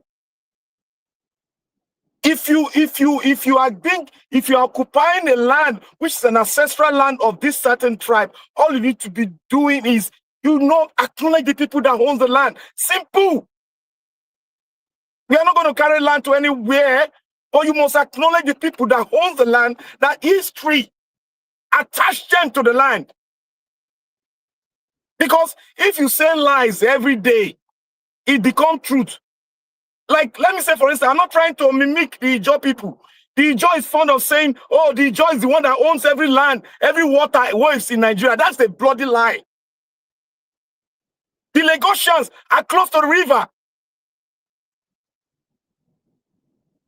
The Lajes, are they Ijaws? So let us make do of what we have and respect those that has the land. It is respect they just need, nothing more. That is it. We shouldn't be quarreling over this issue. And let me talk a tribe. Like my narrator always said, tribe, we should not be tribal blind. That's a very true word. I've learned to understand the package behind that word. We should not be tribal blind. You see, these things we are talking about, tribe, is what would have solved it is the Constitution. It would have been the Constitution that would have solved it. But irrespective of that, the Constitution itself that we have, we are not talking against it. Many of us are accepting it the way it is, which is wrong. If you want to do things the right way, do it the right way. Don't do it the halfway. The genesis of our problem is that Nigeria have not sat down to iron out the issue of the geographical location, the issue of tribe who owns the land. We've not been able to acknowledge, we've not been able to sit down concretely and say, yes, we want to be a very nation. We want to be equal before one God. We have not spoken. Even the one we spoke about, the so-called Fulani government, they trash it. That is what is happening. That is why every day of my life I've been crying. Let us bring GEJ Constitutional Conference to limelight. Let us have a lot of thumbs up on it. If we don't have thumbs up on it, we'll be going around. And if people like me brings up subject like that, you will go against me. Now, I want to talk on the Igbos and just suppose with the Yorubas. The Igbos and the Yorubas, they are good friends. It is because of the politicians that came together to dismantle the friendship that they had. Lisa, she's a great woman. She talks according to how she sees it. She might not be eloquent in her delivery. She might not be a technocrat in her delivery, but she sees it and she puts it. What I normally do, to me, because I'm matured enough and I understand the Nigerian space, I don't pick. I look at the content behind what she's saying and I use it. I don't castigate her because nobody is perfect. But when it comes to the Yorubas are doing this, okay, Jonathan, we shouldn't be saying that we should leave the tribe alone and be talking about that. That not going to happen. Because since we don't want to discuss this as a constitutional issue, which it is, then the people have the right to bring it forth. If we are one Nigeria, we won't be debating a tribal issue. But now, when the tribe are consistently doing the same thing all over and all over again, the pains that the average Igbo man has gone through from all these tribal issues, Igbophobia, they have the right to speak the way they are speaking. As we all have the right to get angry, they have the right to speak the way they are speaking. If you look at it, an average Igbo man has undergone a lot than any tribe in the history of Nigeria, quote and unquote. They've lost a lot. No tribe have lost a lot like them. So they have the right to speak. We can only try to curtail them and tell them the way they should put it. But we shouldn't say that they are acting under ignorance. No. They've gone that no man within us have gone through. They are still going through that pain. The houses are destroyed. Which of every one of us in this place that our houses are destroyed. Which of us, our house has been destroyed? But they have been destroying their house. They said they should go back to their land. Are you telling me that that person that you told to go back to his land, he will speak good of you? Or when he's speaking, he won't generalize it? Whenever he's speaking for them, that is where we should understand where they are coming from. Please, I beg every one of us. Let us follow them. Let us try to change them. Let us be objective and do it well. The Igbos are part of the amalgamation. We should look at them. They have been subjected to a very ridicule way that an average tribe in us will go gaga. But because of where they are coming from, they decide to calm down. We are doing the talking a lot. We have been asking them, why are you not speaking? There's somebody speaking. Lisa is speaking. Lisa is more than 10,000 of people come from there. She's speaking every day consistently. We should give a applause to her. Now, if you look at the history of Nigeria, what brought about the civil war is tribal issue, is tribe. It's tribe now. If you don't know, go and read your history, tribe. You didn't put this person more than my own person. Let us make it equal. You said no. Then they revoke and said they want to have their own country. They have the right, fundamental right. In the UN Charter, they have it. But what happened? A lot of people with ignorantly, a lot of people did not understand where they were coming from. And today, we all are suffering what the Igbos have suffered. So what does that tell us? It tells us that an average Igbo man wants to live among every one of us. He wants to strive to a greater height. Equally with every one of us also want to strive. We should not just cut them down. We should look at where they are coming from and put ourselves in their space so that we understand them more better. But that does not mean that we cannot curtail ourselves to speak lesser on the tribe if we want to come together. But irregardless of that, we should bring tribe into the issue in the constitutional matter so that we can harmonize it to get a very country like what they did in one African country, where if you make mention of tribe, you get into trouble. That is the kind of thing we should put into our constitution. We should make our amalgamation more stronger. But if we don't do that, and we all are saying, don't mention tribe, meanwhile your constitution did not say that, it will continue to eternity. And we'll keep on fighting because we pay lesser attention in the tribe. What makes us? It is tribe to come together. It's tribe. We came from one tribe. We must iron that issue out before we can move forward.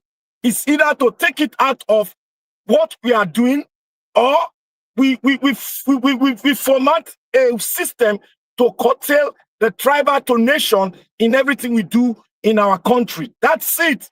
But if we don't discuss that, we run away from that, we shy from that, we are doing the next generation no good. We are doing the next generation no good.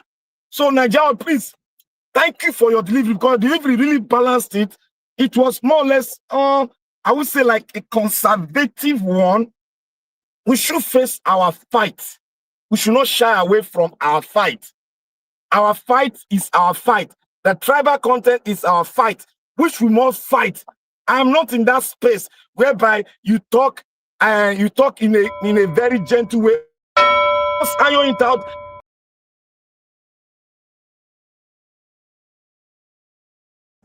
Okay, Black Panther. That is our issue. Thank you very much, Nigeria. Thank you very much. God bless you. Thank you very much, sir. God bless you. Thank you. Oga Ferreira, talk to us, sir. Good evening to you. Okay, Mr. Elvis. No, you have to wait. You have to wait. People are waiting. Please, I'll come to you. People are waiting. Yes, sir. All right. Mr. Ferreira, talk to us, sir. Ferreira, we can't hear you. We can't hear you. We can't hear anything. Sorry, I have to turn on the microphone. Well done. Oh, greetings to everybody. Oh, everybody, Madam Rita, Mr. Black Panther, Mr. Elvis, Jonathan, Mr. Chris Dublin. Stay humble. Stay humble. That they always enjoy your submission.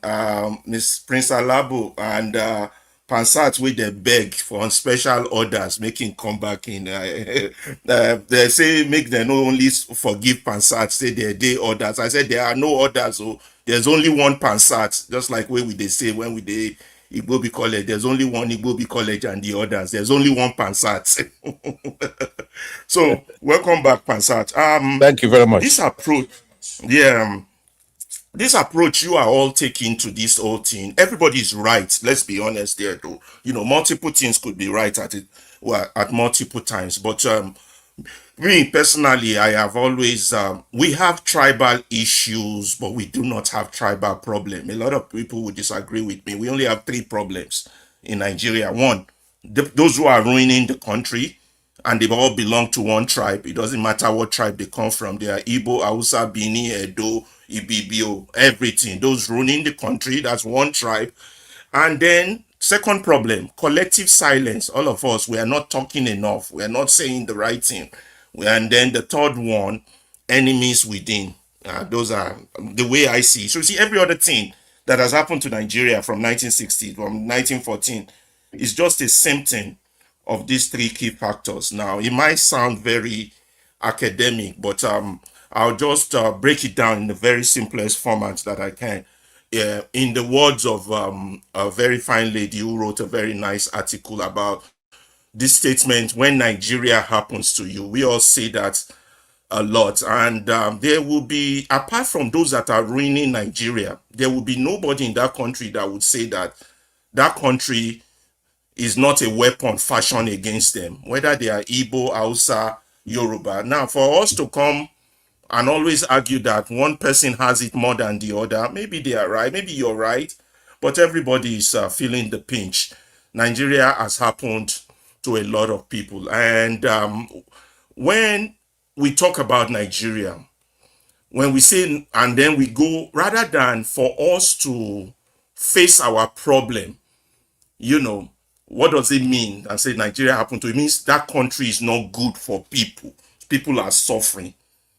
A lot of what the way we react to that is different. Some of us will go into fasting, some will go into prayers, some will go into attacking other tribe, some will go into anger, tirade. Everyone is justifying how they react.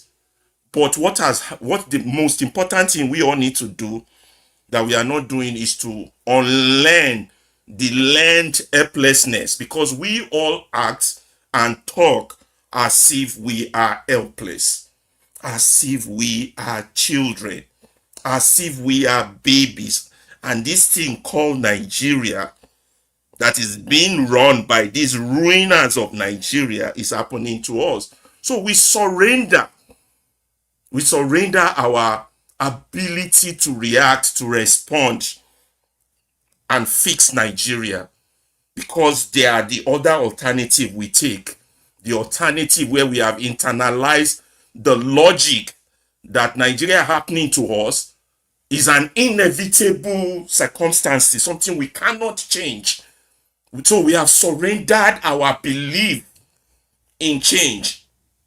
Thank God some few leaders are still pushing, you know, those obedient movement and all, the Showores and all, are still pushing that, no, a change can come. But majority of us have surrendered our belief in change. A lot of people have even given up. Now, when you say something like Nigeria happened to people, and it is happening to a lot of people, it just happened to those children in the forest, and there are still some more children in the forest from Borno State, and more as we are speaking are still being captured. These are Nigerians like you. The fact that they're not in your circle doesn't mean they don't feel pain or they don't bleed. Nigeria is happening to them, but how are we responding? How are we reacting? That's the key issue. What a lot of us will say, let's just pray about it. May Nigeria never happen to me. A prayer is to be spared from one country. You're saying a prayer to say, God, save me from my own country. Or your japa, you want to run away from your own father's land. These are your solution. No, too bad. South Africans are killing us in South Africa. So maybe we need to think about running back. Although some of us in America and Canada are still enjoying, and London. so that we can still run our mouths. But the fact is that when we say, may Nigeria never happen to us, we are not asking for fixes. We are taking the road of avoidance. We are avoiding to confront whatever is responsible for our pain, for our suffering. And that suffering is huge. Now, when we come and talk about tribe, let me tell you one thing. At the National Assembly, when they send prayers to each other, and I'm not talking of prayer to God, though. I'm talking of prayer with money, paycheck. You know, when Akpabio is sending prayer, they don't look at tribe. So all of you fighting each other here about tribe, whether Igbo likes Yoruba more than Hausa or this or that, you're wasting your time. All of them there, they are the same tribe, the tribe of the ruiners. And here we are pushing the argument, my thief is better than the other argument. So when we say, when we are praying that God should spare us from our own country, we are avoiding solution. The fact is somebody somewhere is responsible for our pain. Who? That is the governance failure. The government that majority of us, not majority, don't use that word, most of us still support. You will see some idiot, they will come from England, come from Canada, come from anywhere and still support this demonic, satanic APC. APC is worse than the Nazi party. If you don't know, go into history and read about the Nazi party. Nigeria is currently in 1933, 1935 of Nazi Germany, whereby a fascist party that does not have the interests of Germany have taken over every aspect of life of the German people. The same thing in Nigeria. Every aspect of our life have been taken over, from the judiciary to the journalists to the press to the doctors to the lawyers, every aspect, to the civil society. APC has penetrated it.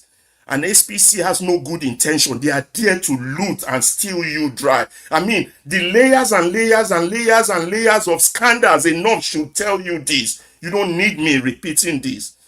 But it still goes back to the bottom line. What is your response? Are you going to spend all your hours arguing this tribe hates this tribe more than this? Or this tribe is suffering because of no? There's only two tribes. The ruiners and the rest of you.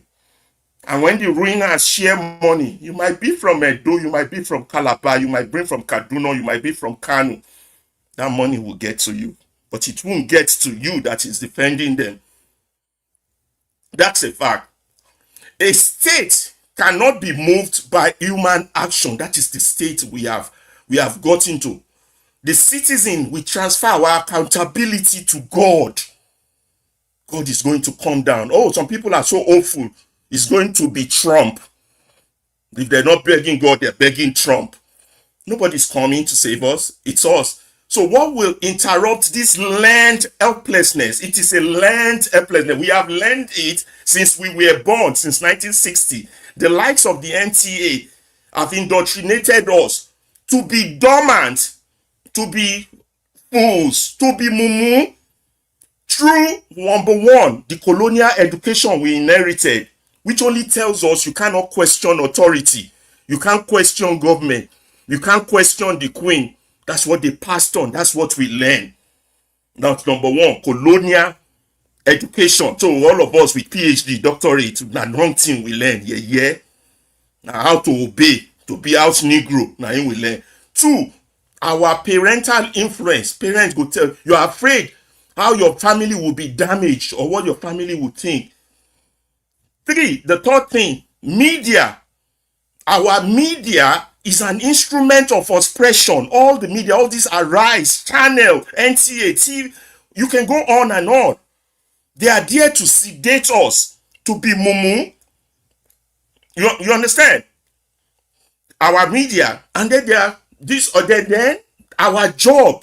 Majority of us living in Nigeria, those living, their job is connected to survival. So if they don't follow what the government tells them to do, they can't survive. So when you put all these things together, you now see that we have been structurally engineered to be mumu, that we cannot think outside the box, that This condition is caused by humans and it can only be changed by humans. And let's start thinking on how to change this. So what is our path to liberation? What will interrupt this learned helplessness that we have acquired? What will rupture or demolish it? Or how can we demonstrate proof of change?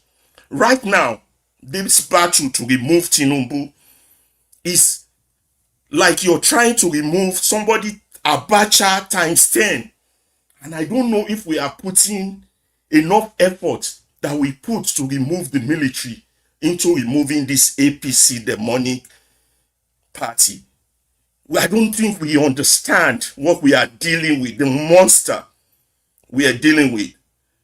So we keep saying country has happened to us. So there are two types of us. Those of us who believe the country has happened to us, and those of us who believe the country has betrayed us. 99% are on the side of the country has happened to us. They have submitted their belief for change.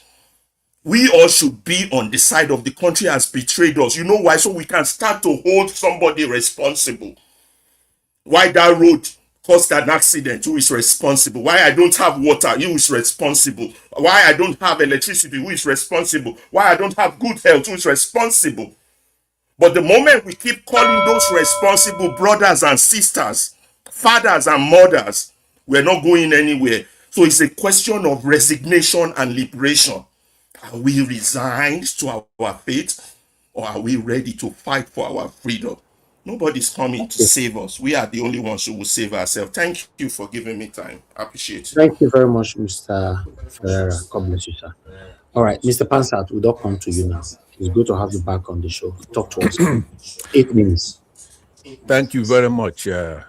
Elvis, fellow panelists, those in the comments section, especially Mommy Diaspora. Let me begin by giving you kudos on this platform for your tenacity here, perseverance and persistence, doggedness, resolution. Great. I do watch the show daily, monitoring everything that's going on. And this, the panel has been consistent. A lot of people come in and they do their thing. And we're very proud of all of you here who are fighting the good fight, and those who have other platforms, and Nigerians who are struggling to make sure that we arrest the situation that we have. Now, why am I here today, particularly on the panel itself? Like I said, I'm on the show daily by listening to others, get some ideas what's going on. And one particular day was a sad day where Mr. Elvis was revealing how sick he was, and he hid it from us and tried to tackle it, eventually returning to London. I hope you're doing very well with your family over there in the UK. So now, some of the things that are transpired here, by the way, a lot of them are very small. It's not the major thing. So today, being my first day to get on the panel, I'm going to avoid the heavy stuff. It will not be fair. Some time has passed, so we learn every day. How do you communicate? How do I get my delivery in without all the acrimony and all the nonsense? So we're going to try to learn from the past. So let me use 1 or 2 minutes of my time to say that when it comes to democracy, the tradition that we have, a lot of us here did not come up during the military regime. I did. But a lot of Nigerians nowadays, they didn't know about the military regime when we're united in fighting the beast at the time, which is the military government. Now we have some type of democracy. So when we talk, particularly this statements I'm going to make now is for Dr. CM. I disagree with Dr. CM on this. I believe that Madam Rita has it right. We cannot be tribal blind. Unfortunately, we cannot be. And also, I'll be careful how to address my remarks to affect Mr. Jonathan Kinsley, who is a good guy, who is one of us who is fighting for example, this administration that is mostly dominated by people from his tribe. So how do we meticulously, and also Mr. Alaba himself, how do we do it so that he will understand when we are using vernacular or colloquial words, like say the Yorubas? It's just colloquial. It's representative democracy. For example, if I could say, look, South Africans, they're xenophobic, they're killing Nigerians, right? I may not have time to start telling you it's 3% Zulus, it's 5% this, or not all of them are doing it. It's just a manner of speech. You have South Africans indulge in xenophobia and killing their fellow Africans, and they have to be stopped from doing it. So that's the way we all talk. You have to understand that some of our best freedom fighters come from the Southwest, for example. So during that era, nobody's going to generalize the Yorubas. If you take somebody like Fela Kuti, right? In his no agreement today, no agreement tomorrow. I no go agree, make my brother hungry, make I no talk. Now, if we give Alaba a chance, he probably will sing this particular lyric on this topic. These people fought the military. These people unified with other tribes and other Nigerians to fight the military. The Southwest was very good in doing that. But since 2015, something's happened that is unacceptable, is unavoidable. No matter how you talk, you're going to have to generalize, right? Colloquially. And those who are with us have to bear with us, because stopping us from generalizing and the good you do as one unit, one individual, maybe 5% of people from the Southwest, it doesn't cure it for us. We'd rather lose you than not to say it the way it is. Because you have to, for example, I don't know if Mr. Elvis has a way to put up the cabinet of this particular Tinubu administration. Okay? If you don't want us to generalize, you should have stopped them from doing it, because it's absurd.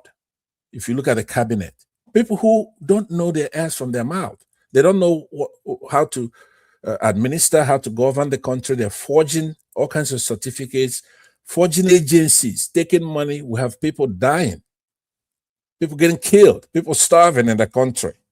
So it's absurd for anybody to, their main concern is somebody saying, look, the Yorubas have to do better here. You say representative democracy. That's why we talk like that. If the Igbos are doing it, it's the same thing. Anybody who's doing it, your side will bear the idiosyncrasy of that cause. So I see that Mr. Jonathan particularly has an issue with that. Sometimes he tangles with Mr. Elvis on this. It makes Mr. Elvis uncomfortable because Mr. Jonathan Kingsley is one of us, one of our good guys, and nobody wants to be to have their tribe put down, except in this occasion. What the Southwesterners are doing since 2015 has to be condemned. You don't have to pass it and try to remove those who are not doing it. Everybody's heard me on many platforms. I go there and I tell you one of the best Africans we have. They refer to me, right? Not because he's obedient. You could name anybody now. Let's compare Dele Farotimi to that person. Dele Farotimi is a barrister, is a lawyer. He's an activist. He's a Christian, a righteous person, to be honest with you, right? Tells the truth, fights. It doesn't matter who it is, right? He has a bigger platform than anybody here. His platform is bigger, right? He's a positive figure for anybody. If you want to mention any African, any Nigerian, there you go. The refer to it's not because he's obedient, because we could remove that fact that he's obedient. Let's bring up yourself or bring your hero, and they will go. I would advocate for him. I will match, and you see that Dele to me is one of the best. So now he's in an uncomfortable position. You don't see him abandoning Peter Obi or doing this talking nonsense or anything like that. He's there. If Mr. Peter Obi strays, Dele to me is still going to stay steadfast, straight. It's just that it coincides that his mission coincides with Mr. Peter Obi at this time. If somebody else better comes in, like Mr. Elvis says here once in a while, he's going to go with the better person. That's just the way it is. So I want to tell Mr. Kingsley, Jonathan Kingsley, we love you here. You're one of the best people who present stuff, but don't sweat the small stuff. This if I'm a Southwesterner, I'll be condemning it. What my people are doing. It's not only Tinubu, believe me, it's not. If they orchestrated what they did in 2015, you take Jonathan, who is not perfect. Jonathan was somebody who come from a small state, Bayelsa, out of accident. He found himself there to be president. But if you're going to change him, you have to change him with somebody better. You cannot go and resurrect a military thug, a dictator in the past, and have him take over the government. Everybody was telling the Southwesterners, don't do it. It's not like you don't know. It was a deliberate act by that entire area. Are there those who didn't vote for him at that time? Yes. But look, go and look at the numbers. Go and look at the voting record. Look at the propaganda, the lies that were told about Jonathan. The people who organized and went out there to march, from the clergy all the way to the traditional rulers and all kinds of things, is the entire section has turned into an iniquitous tribe. Period. Because I'm looking, they're good ones. For example, Osimbajo, they say it's an Igbo man. If it's Obasanjo who did well by shedding his tribal animals, he brings everybody from every section of the country. One of the few good things that he's done is that he's not tribal. If he runs an administration, he will get talent from all over Nigeria. They don't like him. If he runs over there, whoever's running against him, that's who they're going to go with in the Southwest. So we have to call them out, discipline them to stop lying, because it's going to affect you. There were a few things I was going to cover. I was also going to say that, Mr. Elvis, you remember when I started Dr. Bo, maybe a year and a half ago, 2 years ago, was abusing the Igbos every day. Even going as far as saying that he's the one who goes and he kills people and is being... Yes, indeed. Yes. I was even posting it, yes. Yeah, yes, exactly. So, and at that time I was saying, see, look, this guy, it's not right. I was talking about it, but now he's turned his animals towards the people from your section, your king and everybody else. So evil is spreads unless it's excised, right? It spreads. Let me ask for a couple of more minutes, because there are a couple of things I wanted to say, because I haven't been here for a long time. I did mention that cabinet thing there, right? So what I want to say... 3 minutes more, please. Okay, I appreciate it. And the rest of the panelists, I want you to indulge me. What I'm going to try to do, obviously, is when I come on this platform, I'm going to try to figure a way, because what I normally do is to come in when something is upsetting me. I normally just stay in the comment section or listen. But if there's a controversial issue, then I will show up. So that kind of colors me. Now, I do that with virtually every platform I go to. If everything is good and we're just here shooting the breeze, of which... Dr. CM is good at that. Now, sometimes I marvel. I fall out of my bed and fall on the ground sometimes from my home. How Dr. CM would monopolize the platform, talk all day, but he knows how to wire it together. Just tell stories. Look at the way he was remembering junctions here a minute ago about somebody that retrieved their house or something like that for fleeing Biafrans and everything. So, but if I did that, I don't think I'm going to get along with anybody on this platform. But a lot of people know how to do that. So I'm going to figure it out how to get into the psyche. Let me say that very soon we're going to get into gear on how to get our country back, because we cannot let this administration come back. So I would end it there by, I'm just going to take a rain check on this. When I come back next time, then I'm going to talk about a couple of things, suggestions that I have. I thank you very much for indulging me, welcoming me back, and we'll see how we make it work. Thank you very much. Thank you very much, Mr. Pansa. It's good to have you back. Thank you. We need to put our voices together ahead to 2027. Okay. It's supposed to be Mr. Alabo, but I want to start with Mr. Jonathan. Everybody's going to have just 2 minutes to speak this time. But Mr. Jonathan, I'll give you 4 minutes because a lot of people called you out. So that's why I'm giving you only 4 minutes. Thank you, sir. Doctor. I know, Mr. Elvis, thank you. I don't understand sometimes why, and I must say, I might not be right, that most of the people who talked about my comment, I want to say they did not listen to the video of the lady on this platform today. I might be wrong, but they only listen to submission. They listen to, some people will want to listen to your submission so that they want to counter you. That is below the belt. Let me say this. All of you missed it completely. You took it out of context. Nobody is talking about, tribal blind or anything. No, that is not the issue. You are missing it. I don't even know where to start from. You are missing it. Mr. Pereira, I listened to you.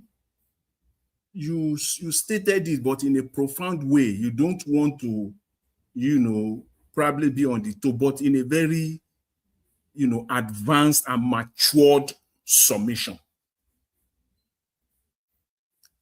We don't have to waste our time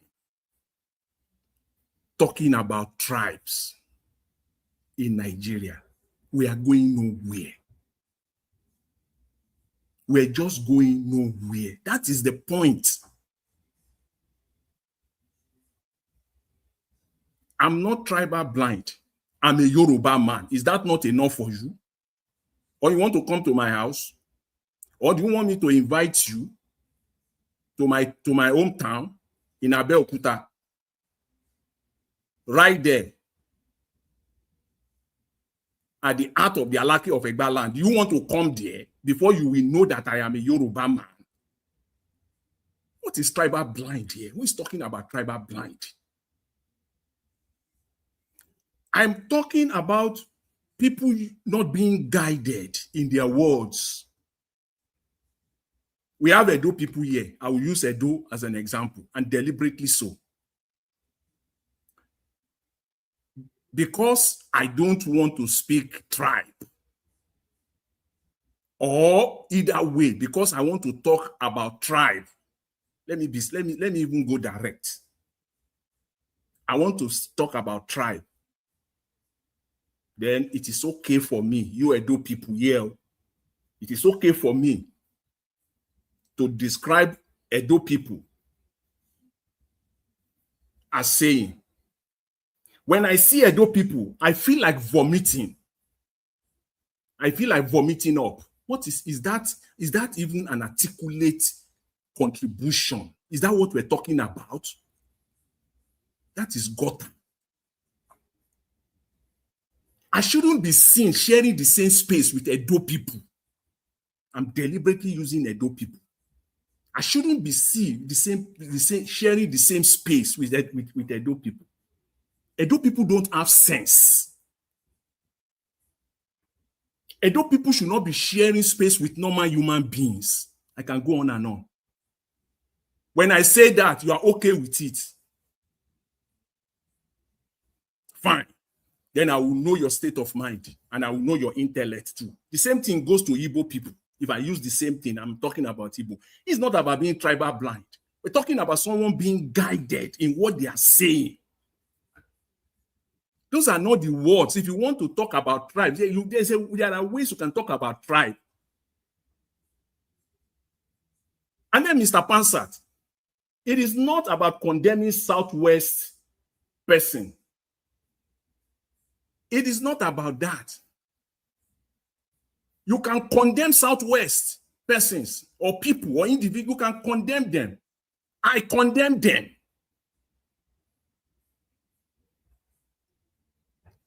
Again, in the Tinubu administration, just because we keep quiet, we don't want to go there. In the Tinubu administration, 53 ministers. 33 are non-Yorubas. Go and check it right now. Fact check me. No. I want responses. Of the 183 agencies, 100 are not Yorubas. The issue is simply because the key positions that they use to loot money and make Nigeria dry are those ones that people are sent, they focus on. Ministry of Finance, Director General of the Customs, Director General of the Controller General of the Immigration. Those key areas, those key ones, yes. Thank you, Mr. Jonathan. It is not, it has been done, it has not been done properly. We'll talk about the size. Thank you, Mr. Elvis. So it's not about, please, we don't just want to go there. Please, if you want to talk about tribe, talk about tribe, but don't, all those areas where people are going to, we took it out of context. Thank you, Mr. Elvis. Thank you, Mr. Jonathan. I put Jara join your minis. Thank you. Okay, Mr. Alaba, are you there? You're not there. Auguste, are you there? You're not there. Yes, I'm here. I will come back after other people. All right. No. Thank you, Mr. Steon, but please talk to us. You have 2 minutes. Okay, so what I would talk about is just a critique of Chris's submission. You know, he mentioned that APC, the APC's Peter Obi's interview, you know, which is not true. It's a lie, big lie, because what happens is that he follows Bayo Nanuga and a few funny people, and he's not widening his horizon, because if he's widening his horizon, he would see that thousands of Nigerians have been, you know, posting Peter Obi's performance, and they've been picking some of the phrases and some of the submissions, brilliant submissions he made during the interview. And even when Bayo Nanuga posts, or any of those Ahmad, wherever, you know, you see people's comments, you know, under their post, people will lambast them.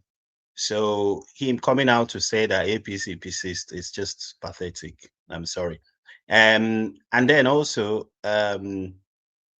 what we are pursuing is a new Nigeria. And if you're pushing a new Nigeria, you want Nigerians to speak, and Nigerians have spoken. So it's not just all about, Peter Obi's campaign team or NDC this. If you're waiting for those people, then you've not started. Peter Obi's strength is drawn from Nigerians, really.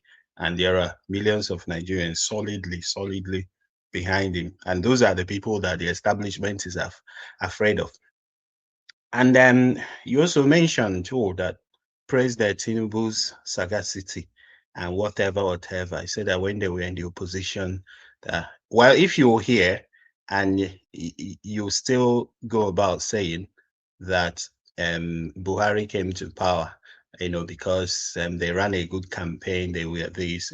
Buhari came to power because he was favored by the West, you know, everybody knows that. You also should know that, you know, if you say you don't know that, it's either due to ignorance or mischief. So he was the favored one. If Peter Obi tomorrow agrees to, you know, to allow the IMF dictate what we pay for electricity, you know, to allow the World Bank, you know, to allow them continue having access to our resources and everything, then, you know, he's going to be their darling.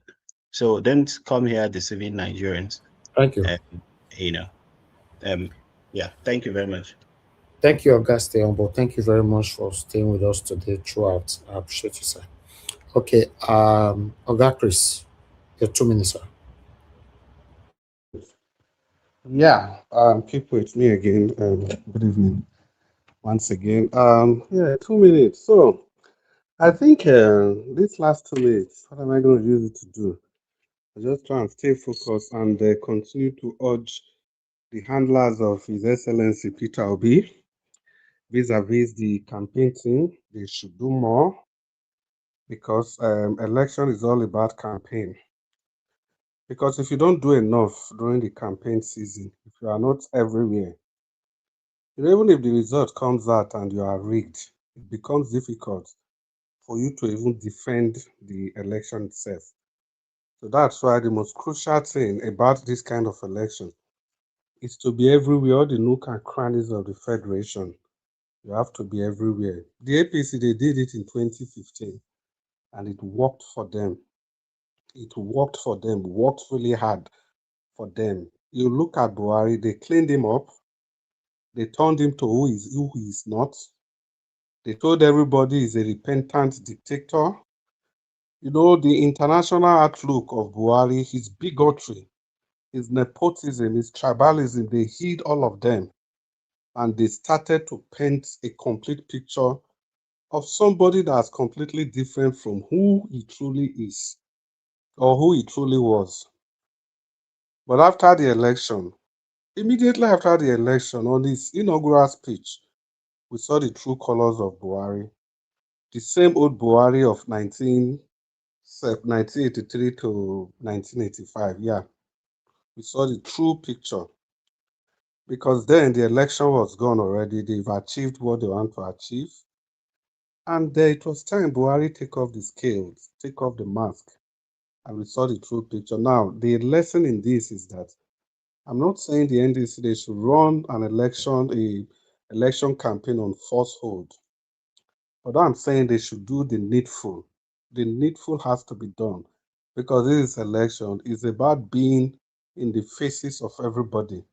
It's about being there for people to see, for people to hear what you are going to do. And not just what you are going to do, you have to be there to counter the lies and falsehood that is being propagated against you.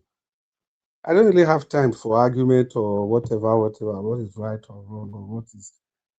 The whole idea about my submission every time is to put the issue to everybody so that people can make their choices. And tomorrow, you'll be able to talk more on this. Just 2 minutes. Good evening, Nigerians. Thank you for listening. Okay. Thank you, sir. Thank you, Oga Chris. Thank you. I appreciate you, sir. Okay, Black Panther, your 2 minutes. You're not there. Moderator, your 2 minutes. Anybody that is not Yeah, there now. thank you so much, Mr. Elvis. Thank you. I think this topic will never go away. I'm talking about the topic about this tribal bigotry in Nigeria, and how it's affecting us. It's a continuous discussion that needs to happen, and it's unavoidable. And I'm happy everybody's expressing themselves in whatever context, as Mr. Jonathan said. But I'm just urging everybody, please. Try not to be ambiguous, in your presentation, especially when it comes to sensitive topics like tribe, religion, and how it's affecting the growth of Nigeria. Because when we are kind of ambiguous, the people on the receiving end listening to you would feel that is that this person is just trying to be politically correct, or there's something that you're hiding. And that's why when you talk about take out of context, it's easy for people to judge you because of this ambiguity. We should try as much as possible, because a lot of people are listening to us and learning from us. But, moving forward from that, I would say when it comes to the NDC, I have always said it from day one. I see, what's his name? The chairman of the NDC, this former governor of Bayelsa State, Dixon. I see him as another Abure. I'm sorry. That's just how I see that man. Because even when it comes to like the primaries of the NDC, you see what happened now. He brought his tribal card into and he said, let them give this position to an Ijaw person.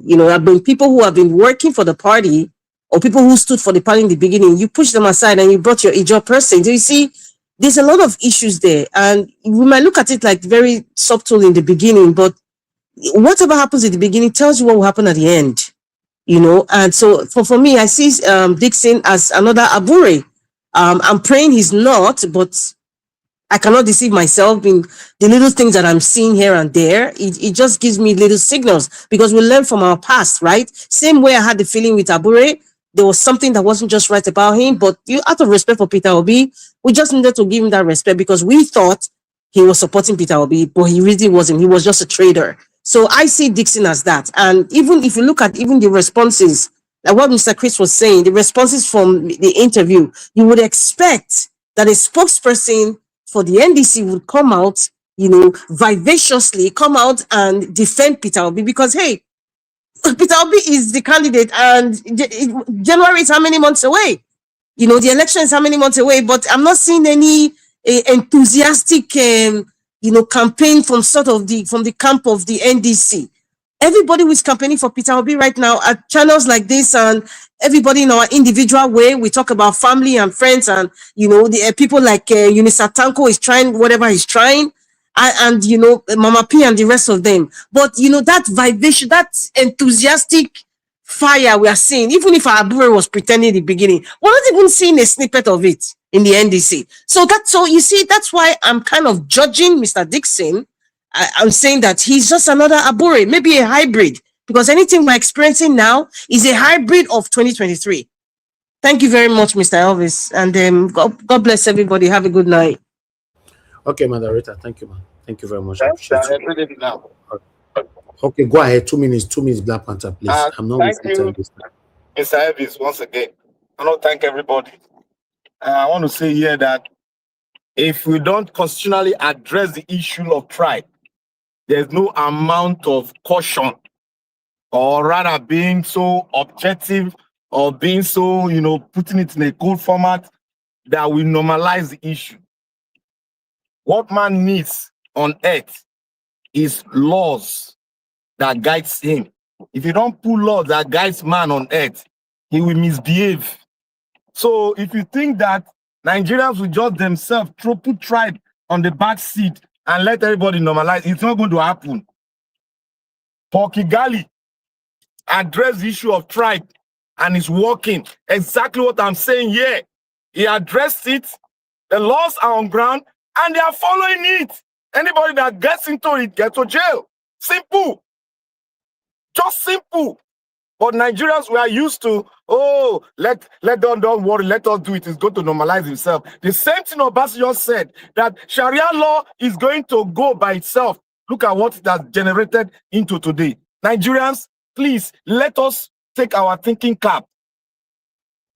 Discuss on issues, make sure we dealt with it, and have profound laws that will guide us to make us go into the 21st century properly with good constitution. If not, we'll come back here and talk about tribe. Thank you, Nigeria. God bless you.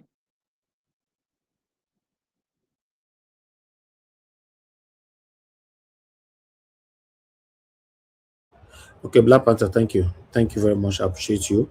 Okay, let me go to Mr. Ferreira. Your 2 minutes, sir. Yeah, I just want to end by saying that God continue to bless you, Mr. Elvis. You're doing a great job. You're one of the very few Nigerians that are speaking truth to power and using your medium for this purpose. A lot of us all need to get more involved. We cannot just be keeping quiet and be letting the terrible people among us to continue to bully us. If we have to confront each other with words, we have to do that. This is why God has created us. If people are bullying you and you're not responding back, you're the one giving them that chance. And in this Nigerian context, these people that are among us, that are bullying us, are among us, and we have to fight back in whatever way we have, in words, in action, or in any way. So everybody keeps pushing forward for a change. A change is possible. Don't let anybody deceive you that it is not, that we cannot drive these people out or chase them out. This country belongs to all of us. It does not belong to the thieves and the criminals that have hijacked it. We will show them that it belongs to all of us through our words, through our action, through our reaction, and through our persistence. We will not tolerate it that they continue to bully us, and their time is numbered. We have to let them know. Each time you all come here, each time you comment, each time you say something, you're letting them know that you're coming for them, and they know. And they know and that's why they are getting more and more desperate. But don't let apathy sink into your system that we can't change them. I know a lot of our brothers and sisters are not ready. It is our job to make them ready. We continue to educate them, continue to feed them words, continue to inspire them, continue to do what we have to do to make the living dead come back to life. Thank you very much, Mr. Elvis. God bless you. Okay, Oga Ferreira, I'm very happy that you came in to join us today. Thank you for your submission. I'll give my own final submission as well because I did listen to all of you. But meanwhile, I like us, Mr. Passata, your final 2 minutes. Thank you very much. Great concluding submissions by those who have spoken before me. Let me ask you one snappy question, Mr. Kinsley. If you want, you can answer it by just telling me in a pithy way, so I could then conclude. I'm saying, let's take every one of these issues to their most logical conclusion. Let's just say election takes place next year, and this administration does what they did in 2023, whereby it's shown, for example, that Peter Obi or Atiku or somebody else won the election, and they shut off the beavers and they cause provocation, and then there's a war between Southeasterners, Obedience, those good people from other sections of the country, and they go to war. What would you do? Would you support the coalition? What would you do? How would you handle something like that? There's a war now, and there's AK-47 involved, and there's violence towards that section. Let me answer you. Okay. First of all, that's an hypothetical question. And if I have to respond, even at that, you just do the needful. It's not about tribe here. We're talking about Nigeria. It's not that you will now get to a point where Yoruba will now say it is Yoruba versus the entire Nigerians, the other Nigerians. That's your question. So the Yoruba people will now be fighting the Igbos, they will be fighting the Edo, they will be fighting the Efik, they will be fighting the Fulanis, they will be that's your question. It's not, there's no response for it. It's hypothetical. Okay. So because I have a short time. Let me tell it closer so you could, let's just say the Igbos, not just Southeasterners, let's say the Igbos go to war, right, against the Southwesterners. They say, you know what? We won the last time, you did it, it's provocation, we're going to war to settle this. What would you do? Again, Mr. Pansat, is hypothetical. It is not ideal. It cannot happen. Okay. So don't do that. Because okay, why? Let me reclaim my time then. Let me tell you that it's not hypothetical. It's a logical conclusion. It's extreme. Mr. Pansat, you have 1 minute left. Thank you. That will be the worst that will happen, but it's possible, right? What happened in 2023 is a provocation. It cannot happen again because I'm one of those who will advocate for war, right? You cannot go turn up the beavers. We know that Peter Obi won in the South. This has nothing to do with Peter Obi, no matter what he thinks. That's his business. What's happening from the Southwest is a very grave thing.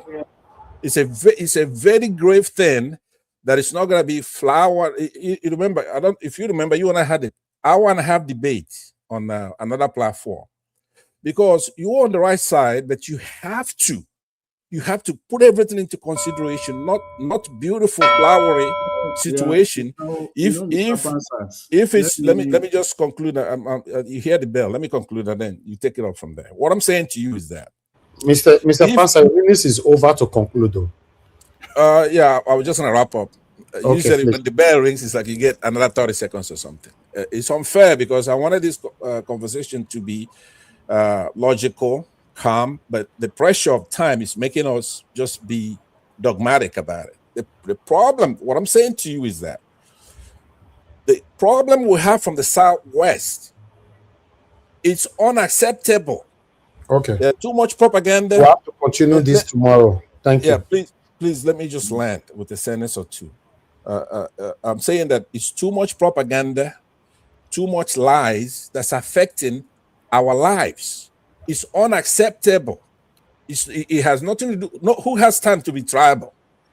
But if somebody comes and say that they don't notice that you have an administration that was brought in, Buhari administration, from that section with a bunch of lies that affected and killed a lot of people, and then he comes in and he perpetuates the same thing, everybody in that area, in that section, should say, no, Mr. Tinubu, you are ostracized from even coming to our land. What you're doing is unacceptable. If you don't do that, then we on the outside could then say, look, this section is making trouble. Thank you very much. All right. Thank you, sir. Thank you very much. Okay. Mr. Davis, just 10 seconds. Please, just 10 seconds. I beg quick. We need to round up. Yeah, thank you. What I will advocate, my real response to the hypothetical question of Mr. Pansa is what happened in India just the last week culminated till yesterday. The Nigerians are not angry enough.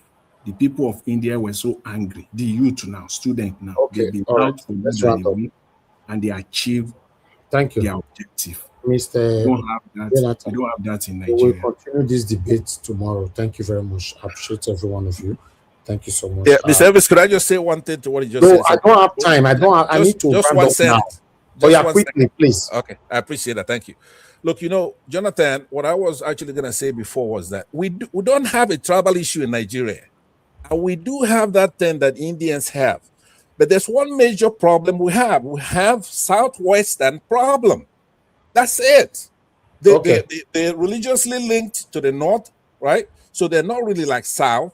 And we don't have that major tribal issue in Nigeria. There's only one problem we need to tackle, which is the Southwestern tribal issue. Mr. Ansat, thank Yes, you, sir. Thank you. We need to go now. I appreciate you all. Give us a minute. I don't know why you're coming now because we're already closed. You have Mr. 1 Davis. minute. I have anything to say. Mr. Davis, you don't forgive me. I said call you sis now. No, ask me whether I forget you. After stay humble, now sir will call Go ahead, man. Your 2 minutes, please. I need to leave here now. Okay, make I allow you go. I beg Nigerians, help us. We have passed a lot of message. Please, to the people on the panel, please help us as you are going. Copy the link wherever I can distribute it so that this message, this sensitization we are doing could go far. Help us share on your WhatsApp status. Mr. Ebis, thank you for what you are doing. Let us unite and build a country, build a nation. Obi is out there. Let us do it together and make sure he becomes the president come 2027. A new Nigeria is coming and that new Nigeria is possible. Thank you, Mr. Evie, for what you do. Thank you, Mr. Alabo. God bless you, sir. Thank you. Give us a minute. You have 1 minute. Go ahead. Well, thank you very much for even allowing me. Good evening to you and the panelists. I greet you all. Thank you very much for the time. Well, Mr. Pansat, welcome back. I'm Mr. Evie. Thank you for receiving Mr. Pansat. Thank you. Thank you, sir. Well, Appreciate it. Yeah, thank you. Honestly, I think on the issues today, I think one of the most important that I've seen on the comment section is based on the video of Portable, right? Now, this is what you see when I don't want to use some words. I would have used some words, but it may be too harsh for this channel. All I would just admonish my fellow Yoruba people is the fact that there's no amount of hunger that you are going through now that can make you go so low to the point where one, maybe use the word miscreant or a riffraff, throw you food and then you collect it like as if you don't eat that food, you're going to die. It's high time that we stand and know what we stand for. And this is the agenda of the people that leads you. This is what they want to achieve. But don't make yourself a tool in the hands of these guys. If you make yourself a tool, that is who you become. Well, whether you like it or not. We have to stand together to be able to chase out these criminals and rescue our nation. Thank you very much. Have a good night. Okay, thank you, Kiro Samadi. Thank you very much. I appreciate you. Thank you. Baby, load that thing. All right. Now, my people, I appreciate every one of you. Now, God bless you now. You see, only one video. Now, I scatter this platform today. Only one video. As you know me for this platform, say me and not the deliberately see video. I don't want to play them. I dey play every video for you. You know, as long as we have one or two things to learn from it. But one thing is sure, I want us to understand that sometimes we should just let conversation or submissions to just flow and go. And Mr. Jonathan asked a question while not long just now that you were using Edo as an example and the Igbo as an example and all that. I want you to understand that, you know, Mr. Jonathan, the only way you can make that kind of example, if, for example, now Edo man I be president and they torture Nigerians like this, you know, that would be good. Or na Igbo man I be president and they torture everybody like this. I understand that generalization is not the case. Nobody should be doing that. But for you to make, nobody will just come out and to say, I don't want to sit with Edo people, I don't want to sit with Igbo people, I don't want to sit with Yoruba people.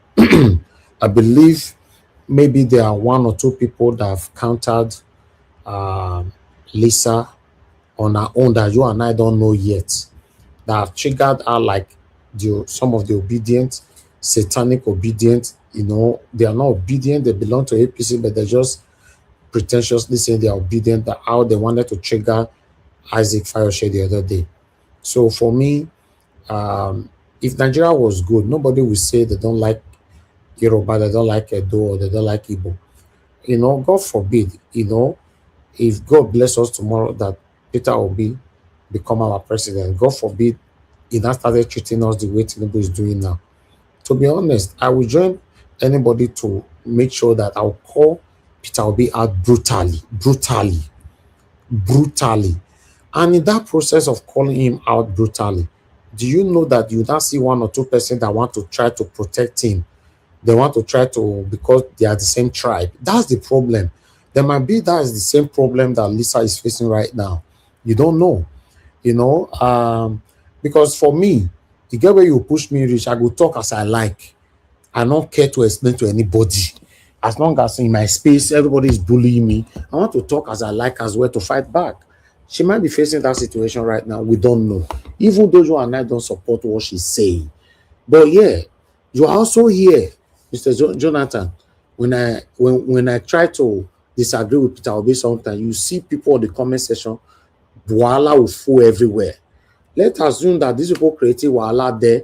Obviously, they don't insult me. Let's assume it was a platform where they are insulting me or telling me, maybe they're insulting my parents or something like that.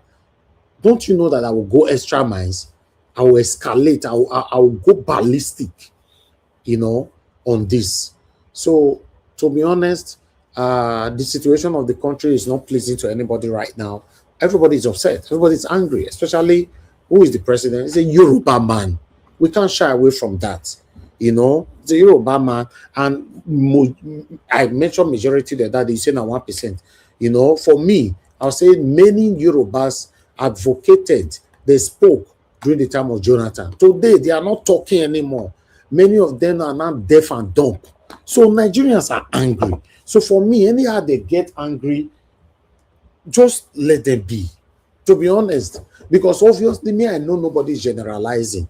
And at the same time, nobody have the time to start demarcating. Say, okay, some people, everybody they verse. People they call Edo people sometimes. You know, I'm never sure in the history of my career I've ever said don't generalize. They just say Edo people. I know if I know that you are calling out for the wrong thing, then I'll tackle you. But if you are calling out for the right thing, I know the board that say don't generalize. That's why I think they do my thing. Because I know naturally you are not generalizing. It's just our terms. Now, so Nigerians they talk. Now, so Nigerians take the talk, they say, ha, all these people, now these Ghana people, all these Zimbabwe people, all these, now so Nigerians take the talk. So we shouldn't focus on that area of generalization. See, they are generalizing. Let's focus on the main thing that is affecting us right now. And what is that? Satanic Tinubu APC-led satanic government. And Tinubu is a Yoruba man. That is it. You know, Mr. Jonathan, if I were you, because you went just now trying to, you know, balance Tinubu's cabinet. If I were you, you don't need to go this area because you will get a lot of banter from people. I don't know. You don't have no business in balancing Tinubu's area. Are you trying to defend Tinubu by saying Tinubu have 100 or something and it's only 100 that is this? Let me interject you on that one. You see, that one is responding. People raise the question, and also you don't jump in, my brother.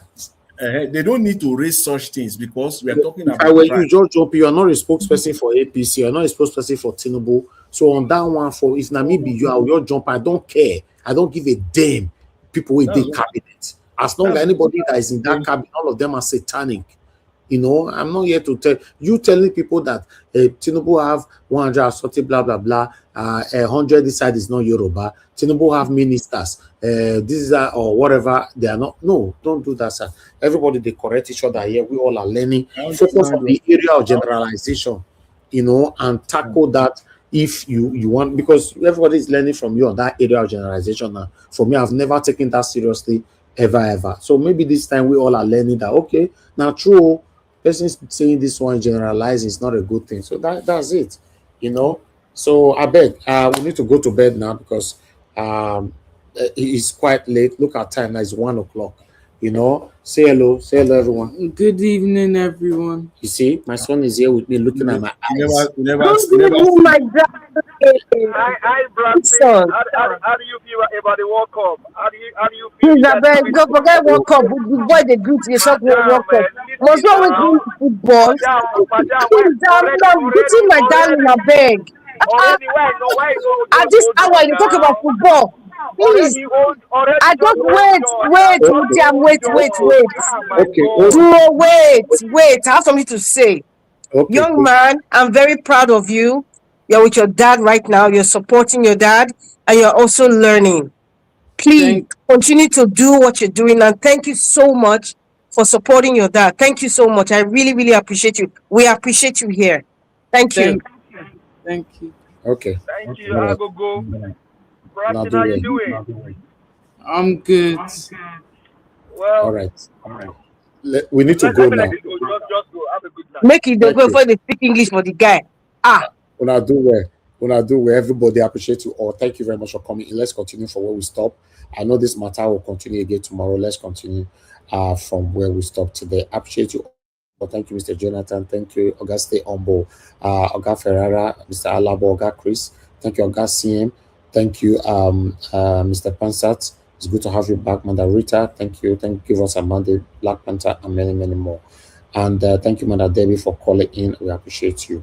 Thank you very much, Mother Mr. Seven Girl Mete. Thanks, sir, for the super chat earlier on.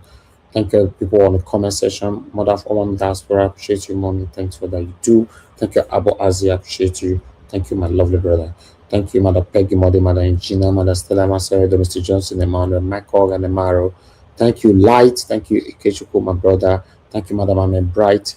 Thank you, my wonderful people. Chidima, thank you. It's good to have you on the show today.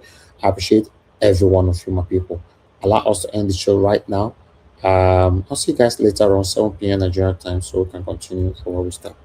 Good night, my people, and bye for now.